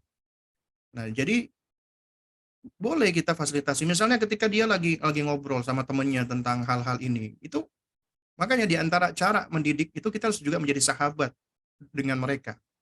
Ketika dia curhat ya, "Umi, Abi, itu temanku main gini-gini," kita dengerin dulu, terus kemudian kita coba cari tahu kalau kita belum tahu. Terus kemudian baru kita jelaskan. Dan yang lebih baik lagi adalah jamaah sekalian muliakan Allah Subhanahu wa taala, ya, ya adalah hal-hal yang ada di gawai atau di gadget itu sebenarnya kebanyakan distraktif, ya. Sebenarnya adalah distraktif. Kenapa? Karena yang kebanyakan dibicarakan itu paling seputar game, atau bahkan mungkin hal-hal yang bersifat di media sosial, atau anak-anak perempuan mungkin bicarakan tentang drakor atau yang semisalnya. Itu suatu hal yang distraktif dan kebanyakan tidak positif. Karena itu kaidahnya adalah ya, kita harus bisa dan kita harus berusaha untuk mendidik anak-anak kita ya, agar mereka itu tersibukkan dengan hal-hal yang positif ya. Karena kaidahnya adalah ya, an-nafsu, jiwa atau diri kita ya, in lam ishtaghalat ya bin naf'i, apabila tidak disibukkan dengan hal-hal yang bermanfaat, maka jiwa ini akan sibuk dengan hal-hal yang tidak bermanfaat atau yang bermadharat. Karenanya alih-alih mereka itu ya tersibukkan ya, maka kita berikan mereka dengan kesibukan-kesibukan lain yang bermanfaat yang mereka senangi misalnya. Dan ini memang butuh proses ya, artinya kita perlu mendidik mereka misalnya agar mereka mencintai sesuatu ya. Jadi kita perlu cari tahu nih bakatnya apa misalnya, minatnya apa. Kemudian kita fokuskan dia. Misalnya nih anak ini punya kelebihan dalam hal misalnya ketangkasan fisik Ya, lalu boleh kita arahkan misalnya dia ketangkasan fisiknya misalnya dalam bela diri atau dalam basket atau yang semisalnya. Kita arahkan dia ke sana, ya, agar dia bisa mengeluarkan minat dan bakatnya. Adapun nanti tentang ada berita atau informasi tentang gawai atau gadget tentang game, dia nggak akan begitu interest gitu loh. Karena memang dalam hal ini tuh memang butuh ada detail ya, sebab ya kan yang tadi yang ditanyakan kan misalnya bagaimana orang tua menyikapi anak ketika teman-temannya sekolah bawa handphone, kemudian membicarakan sesuatu teman apa sehingga anak kita tidak update. Nah, itu kita perlu memberikan pijakan. Ini hal apa yang nggak update gitu loh. Ya.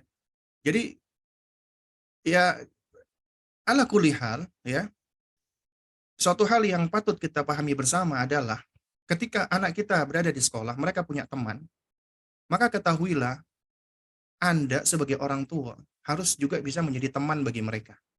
Teman yang asik bagi mereka. Teman di mana mereka juga bisa berbagi, mereka bisa bicara tanpa perlu merasa disalahkan dan mereka bisa menjadi diri mereka sendiri dan artinya mereka diterima gitu loh. Jadi kita di rumah harus berusaha untuk menjadi teman yang baik bagi mereka. Karena apabila kita tidak bisa menjadi teman yang baik bagi mereka, maka dikhawatirkan mereka akan mencari teman-teman yang nggak baik. Ya, padahal kata Al-Ghazali rahimahullahu taala, ya, beliau mengatakan bahwasanya ya aslu ta'dibis sibyan al-hifdzu ya min corona isu. Pondasi pendidikan anak-anak adalah dengan menjaga mereka dari teman-teman yang jelek, dari pengaruh teman-teman jelek. Kita tahu as-sahibu sahib, teman itu penyeret, menyeret kepada kebaikan atau kepada keburukan. Dan kita yang membersamai mereka dari semenjak lahirnya harus bisa menjadi teman yang baik bagi mereka. Al-musahabah, ya persahabatan dengan anak kita. Dan ini harus diawali dengan membangun attachment bonding. Dan attachment dan bonding yang kita bangun, itu harus diawali dari yang namanya kita membangun athiqah. Artinya kita harus mengakui diri mereka, menghargai diri mereka, ya, mencintai diri mereka apa adanya. Dan ini ada sebenarnya di dalam uh, apa namanya fragmen-fragmen yang dilakukan oleh Nabi SAW ketika Nabi memperlakukan anak-anak, ya termasuk cucunya. Anak merasa diakui, dihargai, disayangi, dicintai, dan seterusnya. Akhirnya mereka akan sayang, cinta dengan orang tuanya. Tapi kalau kita bersikap kaku, bersikap dingin, kita bersikap kurang baik, kita bersikap gak asik dengan mereka, maka mereka akan cenderung mencari ya orang-orang yang yang mereka merasa akan bisa nyaman gitu, mereka bisa secure. Karena itu makanya di sini di antara kunci yang patut kita pahami bersama adalah bagaimana kita di dalam membangun itu semua, yaitu tetap mempertahankan attachment dan bonding dengan anak kita. Ya, karena ini adalah pondasi mereka dan ini yang akan juga turut membantu mereka sebab mereka untuk bisa memiliki yang namanya imunitas dari keburukan-keburukan. Ya. Nah, jadi ala kulihal adalah ya apa namanya dalam masalah pendidikan pasti kita akan ada masalah, kita akan ada ujian-ujian. Yang penting adalah bagaimana kita terus belajar, kita terus mengupgrade pengetahuan dan kita uh, terus apa ya memperbaiki hubungan kita dengan anak kita dan terus memperkuatnya. Ya, karena dengan demikian insya Allah apapun masalah atau kondisi yang dialami oleh anak kita, ya itu dengan izin Allah kita akan bisa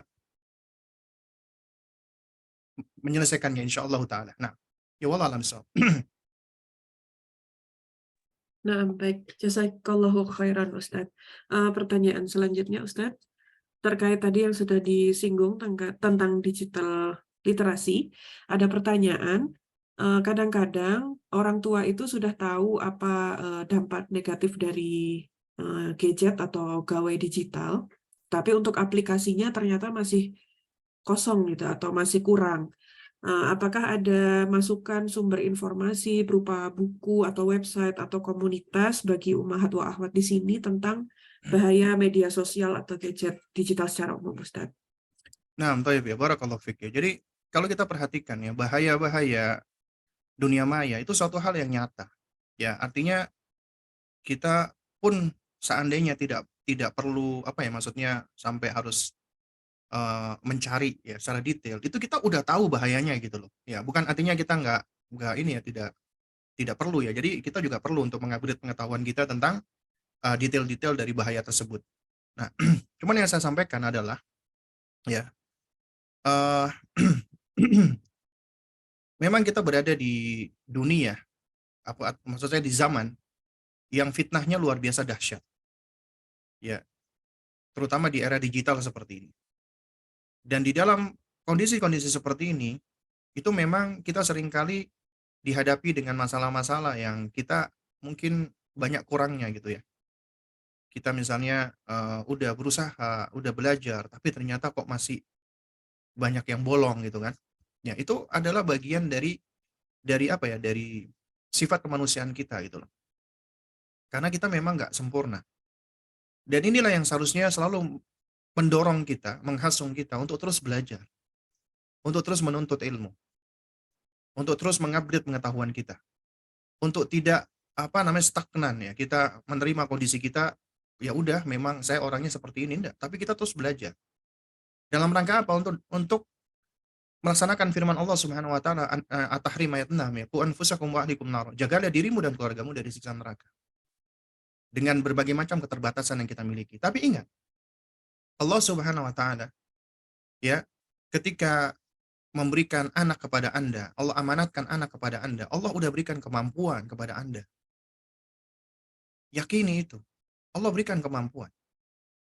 Jadi tugas kita tinggal bagaimana kita memberdayakan kemampuan yang udah Allah berikan. Dan ini memang bukan suatu hal yang mudah, tapi Allah akan berikan kemudahan bagi siapa saja yang Allah kehendaki. Dan ketika Anda sadar Anda kurang, kesadaran Anda atas kekurangan Anda ini, itulah yang seharusnya menghasung Anda untuk terus semangat belajar, untuk terus semangat menuntut ilmu, untuk terus semangat memperbaiki diri. Ya. Nah, juga di antara hal yang penting ya, ini juga suatu hal yang baik ketika ditanya, apakah ada komunitas-komunitas ya. Jadi ini bagian dari kita mencari teman-teman yang baik, mencari teman-teman yang soleh atau solihah. Ya, agar kita bisa sama-sama saling menguatkan diri, saling menasehati ya, saling tolong menolong atau ta'awun dan seterusnya. Dan alhamdulillah banyak sebenarnya komunitas-komunitas seperti ini ya. Cuman kalau ditanya apa ada komunitas khusus ya, itu wallahu a'lam bishawab ya. Tapi secara umum komunitas-komunitas tentang Islamic parenting ya ataupun pengasuhan anak, pendidikan anak atau keluarga muslim, ya alhamdulillah banyak ya. Nah, jadi kita ikutin ada komunitas-komunitas tersebut, tapi pastikan pertama komunitas itu adalah komunitas dari wanita-wanita muslimah atau ikhwan muslim yang multazim, yang berusaha untuk berpegang dengan agama, beriltizam dengan Al-Quran dan Sunnah. Kemudian yang kedua, komunitas tersebut hendaknya memiliki pendamping atau pengasuh atau penasehat dari para asatidzah atau dari para guru-guru yang kita kenal akidahnya lurus, ya manhajnya benar, akhlaknya baik, ya kemudian juga memiliki apa namanya eh, apa ya kemampuan ya untuk apa namanya untuk berbagi dalam hal-hal yang apa namanya yang dibahas ya. Ya, intinya kita pastikan bahwasanya komunitas itu bukan komunitas liar ya dalam tanda kutip ya, yang kadang-kadang kita nggak bisa pungkiri ada orang-orang yang membuat komunitas-komunitas itu dengan tujuan-tujuan duniawi ya. Cuman ngumpulin orang untuk jualan ternyata, ngumpulin orang untuk mencari keuntungan dunia, ada. Nah, saya sampaikan bukan kita suudzon, bukan, tapi untuk berhati-hati. Kita harus selektif juga mencari teman-teman, mencari komunitas, ya. Nah, kemudian yang ketiga, ya, selain kita belajar, kita mencari komunitas, ya, juga kita perlu untuk banyak berdoa kepada Allah. Itu yang paling penting gitu. Kita banyak beristighfar, meminta tolong kepada Allah. Karena kita hamba yang lemah. Dan apabila Allah tidak menguatkan kita, maka kita ya otomatis akan menjadi makhluk yang nggak bisa ngapa-ngapain gitu. La haula wala quwata illa billah. Karena tidak ada daya, tidak ada kekuatan kecuali dengan pertolongan Allah Subhanahu wa taala. Ya, jadi banyak meminta tolong kepada Allah, banyak berdoa, banyak bertakarub kepada Allah. Ya, banyak curhat kepada Allah. Ya. Allah tahu semua masalah kita secara detail. Tapi Allah senang, Allah sayang dengan hamba-hambanya yang mau tetap bermunajat, minta tolong, menjelaskan masalah-masalahnya dan minta tolong kepada Allah. Padahal Allah tahu. Ya. Nah, cuman Allah senang dengan hamba-hamba yang seperti ini. Karena itu, ya Allah Subhanahu wa taala mengatakan ya, ud'uni astajib lakum, minta kepadaku, aku akan penuhi. Karena itu yakini hal itu. Ya, dan tugas kita cuman berusaha, selebihnya kita serahkan kepada Allah Subhanahu wa taala. Ya ala kulli hal, jangan menuntut kesempurnaan. Jangan terlalu berekspektasi kita akan menjadi orang tua yang apa maksudnya yang super dan lain sebagainya. Jangan. Yang paling penting dari itu semua adalah kita berusaha untuk menjadi orang tua yang terbaik untuk anak kita. Karena Allah sudah berikan kemampuan itu. Maka kita terus berusaha untuk menggali kemampuan kita dan kemudian kita upayakan semampu kita dengan terus belajar, dengan terus beramal, dengan terus kita mengajarkan kebaikan dan kita bersabar. Dan kita mencari teman-teman yang baik, teman-teman yang sefrekuensi, teman-teman yang saling menopang dan menguatkan. Ya, dan kita banyak berdoa kepada Allah, insya Allah Allah Subhanahu wa taala berikan kemudahan untuk kita. Nah, wallahu a'lam bishawab. Nah, baik. Satu lagi pertanyaan dari chat Zoom, Ustadz. Ada pertanyaan yang menurut saya menarik. Jika ada anak yang sudah terlanjur kecanduan gadget gitu, Ustadz, bagaimana solusi atau terapi yang bisa diberikan oleh orang tua? Nah, Jazakallahu khairan. wa jazakillah khair ya. Jadi kalau anak-anak sudah kecanduan atau adiktif ya dengan gadget, yang pertama adalah kita harus melakukan pendekatan dengan kesabaran. Sebagaimana kita bersabar memfasilitasi anak bertahun-tahun hingga anak akhirnya kecanduan gadget, maka kita harus juga bersabar untuk mendampingi anak agar mereka bisa melepaskan diri dari gadget. Karena seringkali sebab kegagalan kita sebagai orang tua, kita baru sadar nih, ternyata gadget bahaya ya. Padahal kita udah memfasilitasi mereka selama 7 tahun. Anak 7 tahun itu udah sehari-harinya itu main game, terus tiba-tiba pulang ke rumah, kamu nggak boleh lagi main game, kamu nggak boleh lagi main gadget. Apa yang terjadi? Berbahaya, ya. Anak bisa menjadi bukan cuma tantrum ya, dia akan menjadi cemas, menjadi gelisah, menjadi marah, menjadi ini. Dia bahkan akan mengatakan, aku benci sama Abi, aku benci sama Umi ya. Kenapa? Karena tiba-tiba kita langsung mengambil sesuatu yang dia udah terikat dengannya. Kita langsung cut begitu saja. Ya ibaratnya seperti orang yang sedang ketagihan, sakau misalnya, atau orang yang mengalami apa namanya? Toksikasi dari Homer, ya. Kalau langsung dilepas begitu aja itu bahaya, ya. Bahaya. Karenanya apa yang kita lakukan? Yang kita lakukan kita harus bersabar. Pelan-pelan kita lepaskan dia dari gadget tersebut, ya. Nah, kemudian yang kedua adalah apa? Adalah kita melakukan upaya, ya. Di mana sebelumnya kita udah sadar kita salah. Berarti apa yang kita lakukan kalau kita sadar kita salah? Kita bara'atu dhimmah, kita melepaskan tanggungan di sisi Allah. Kita banyak bertaubat kepada Allah, banyak beristighfar. Karena kesalahan kita juga itu anak kita menjadi adiktif terhadap gadget. Kita harus minta maaf kepada Allah. Kemudian kita melakukan perubahan pelan-pelan. Kita tahu kita telah melakukan kesalahan kepada anak kita. Selain kita minta maaf kepada anak kita, maka kita wujudkan permohonan maaf kepada anak kita dengan suatu hal yang real. Dengan cara apa? Dengan cara kita mengalihkan mereka pelan-pelan. Pertama, kita mengurangi ya gadget mereka. Tadinya mereka main 7 jam, 8 jam, kita kurangi pelan-pelan. Mengurangi pelan-pelan dengan cara kita apa? Mengajak mereka beraktivitas bersama. Berarti mau nggak mau kita harus meluangkan waktu. Ya, kalau kita misalnya membiarkan mereka, akhirnya mereka jatuh kepada keburukan, dan kita sadar itu nggak lepas dari kesalahan kita, maka untuk menarik mereka lagi, kita harus mau melakukan tadhiyah, yaitu pengorbanan. Kita harus mengorbankan dong apa waktu kita, tenaga kita, ya. Untuk apa? Untuk bisa membersamai mereka. Karena itu kuncinya. Kalau enggak, susah, repot. Kita pengen anak kita baik, tapi kita nggak punya waktu, padahal Allah berikan kita waktu, pasti ada. Ya, kemudian pengen anak kita langsung menerima. Itulah penyakitnya kita. Kita pengen serba instan, kita pengen serba cepat. Ya, oleh karena itu makanya kita harus meluangkan waktu dan kita apa namanya? Berusaha untuk memperbaiki attachment kita dengan anak kita, bonding kita dengan anak kita, sehingga mereka merasa fun, nyaman, secure dengan orang tuanya. Kita ajak mereka keluar jalan-jalan, kita bikin apa namanya? Bikin jadwal ya untuk misalnya ada jadwal jalan-jalan keluar, ada jalan aktivitas outdoor, ya outbound keluar kota. Dalam apa maksudnya kemudian juga dalam sehari-hari misalnya ada jadwal untuk baca cerita bersama, ada jadwal bermain bersama, ada jadwal. Artinya kita pelan-pelan melepaskan mereka dari gadget dan itu alhamdulillah bisa insya Allah. Ya, bisa.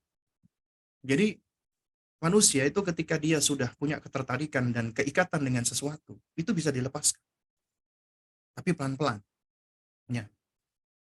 Kalau kita lihat ya dakwahnya Nabi, ya zaman itu orang-orang Quraisy jahiliyah, mereka banyak terikat hatinya, fitrahnya rusak. Terikat dengan sesembahan-sesembahan al-alihah selain Allah Subhanahu wa taala. Dan mereka menyembah sesembahan itu kebanyakan mereka meyakini ya mana abuduhum illa liyuqarribuna ilallahi zulfa. Kata mereka, kami enggak menyembah sesembahan-sesembahan itu, tapi kami melakukan ini untuk mendekatkan diri kami kepada Allah dengan sedekat-dekatnya. Jadi tujuan mereka apa? Supaya dekat dengan Allah dengan menyembah al-alihah, sesembahan-sesembahan selain Allah. Itu yang mereka lakukan. Dan dakwah Nabi dengan cara ta'liful qulub, melunakkan hati terlebih dahulu. Jadi gait hatinya, dilunakkan hatinya. Enggak disalah-salahkan langsung gitu loh. Ya. Tapi dengan menggait hatinya. Nah, tapi menggait hatinya tetap dengan menyampaikan yang hak gitu loh. Bahwasanya sesembahan-sesembahan itu batil, tapi tetap diawali dengan apa? Dengan ta'liful qulub, dengan melunakkan hati. Demikian pula ketika kita melakukan pendekatan kepada anak kita, karena pendidikan juga bagian dari dakwah, maka kita harus melunakkan dulu hatinya. Dan metode yang ditunjukkan di dalam agama kita ya, kita bisa ambil pelajaran-pelajaran dari figur-figur yang Allah abadikan di dalam Al-Quran, yaitu afektif sebelum kognitif. Itu yang dilakukan oleh Luqman alaihissalam, dilakukan oleh Ibrahim alaihissalam, dilakukan oleh Yakub alaihissalam. Ketika mereka menasihati anaknya, sebelum mereka menyentuh kognisinya, itu afeksi dulu. Disentuh dulu hatinya dengan sapaan yang baik, dengan panggilan yang baik, dengan cara yang baik. Ya bunayya, wahai nak. Juga demikian kita. Kita awali dengan cara afektif terlebih dahulu. Kita paut dulu, kita lunakkan dulu hatinya, ya. Karena dengan lunakkan hati berarti kita membangun attachment dan bonding. Ya, anak kita dengan diri kita. Dan kunci ya jamaah sekalian, agar kita membangun attachment yang kuat dan benar, maka yang pertama kali kita sebagai orang tua harus memperbaiki dan memperkuat koneksi kita dengan Allah terlebih dahulu. Kemudian yang kedua, kita harus berusaha mendidik anak kita dan membangun koneksi dan attachment mereka, alaqah mereka dengan Allah. Ini ditunjukkan oleh Luqman alaihissalam. Yaitu dengan nasihat, ya bunayya la tusyrik billah. Itu haknya Allah. Mengaitkan dan menautkan anak dengan Allah Subhanahu wa taala. Nah, baru yang ketiga, apabila anak itu kita didik tertaut dirinya dengan Allah, maka Allah akan membantu memberikan hidayah taufik kepada anak agar anak ini berbakti kepada kita. Agar anak ini mereka memiliki attachment dan bonding yang kuat dengan kita. Nah, oleh karena itu alangkah indahnya ucapan Al-Imam Al-Hasan Al-Basri rahimahullahu taala, "Man aslaha ma bainahu wa bainallah, aslaha Allahu ma bainahu wa bainan nas." Siapa yang memperbaiki hubungannya antara dirinya dengan Allah, maka Allah akan perbaiki hubungan antara dirinya dengan orang lain. Ya, termasuk dengan anak kita. Karena ya, taubat tadi yang kita lakukan di awal, itu sebagai bentuk kita memperbaiki hubungan kita dengan Allah. Nah, baru kemudian setelah itu, kita pelan-pelan, kita kembalikan lagi anak, sesuai dengan fitrahnya, keimanannya, tauhidnya. Kita pautkan lagi mereka dengan Allah Subhanahu wa taala. Kita dampingi, kita bersamai mereka dengan pijakan-pijakan tauhid. Ya, kelak insya Allah, dengan izin Allah, mereka akan bisa lepas dari dari adiksi atau kecanduan gadgetnya tadi. Ya wallah alam bisawab. Ya mungkin ini yang bisa saya sampaikan, kurang lebihnya saya mohon maaf apabila ada hal-hal yang kurang berkenan. Tentunya yang benar datangnya dari Allah Subhanahu wa taala, yang batil datangnya dari diri saya pribadi. Saya ucapkan jazakumullah khairan atas kehadiran antuna semua dan juga khususnya bagi panitia yang memfasilitasi acara kita pada pagi hingga siang hari ini, dan mudah-mudahan apa yang kita pelajari ini bisa memberikan manfaat bagi kita, bisa menambahkan ilmu yang bermanfaat bagi kita, bisa menjadi sarana bagi kita untuk terus belajar dan memperbaiki diri sehingga kita bisa menjadi orang tua yang saleh dan salihah, dan kita bisa mendidik anak-anak kita di atas kesalihan, dan kita bisa berikhtiar untuk menjauhkan anak-anak kita dari segala bentuk keburukan-keburukan yang ada di dunia dan fitnah-fitnahnya, dan kita diizinkan oleh Allah Subhanahu wa taala untuk bisa bersua kembali di jannahnya kelak insyaallah taala. Mungkin ini bisa saya sampaikan, kurang lebihnya saya mohon maaf.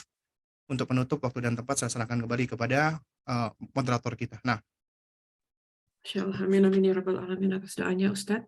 Jazakumullah khairan atas hikmah dan nasihatnya pada pagi hari ini.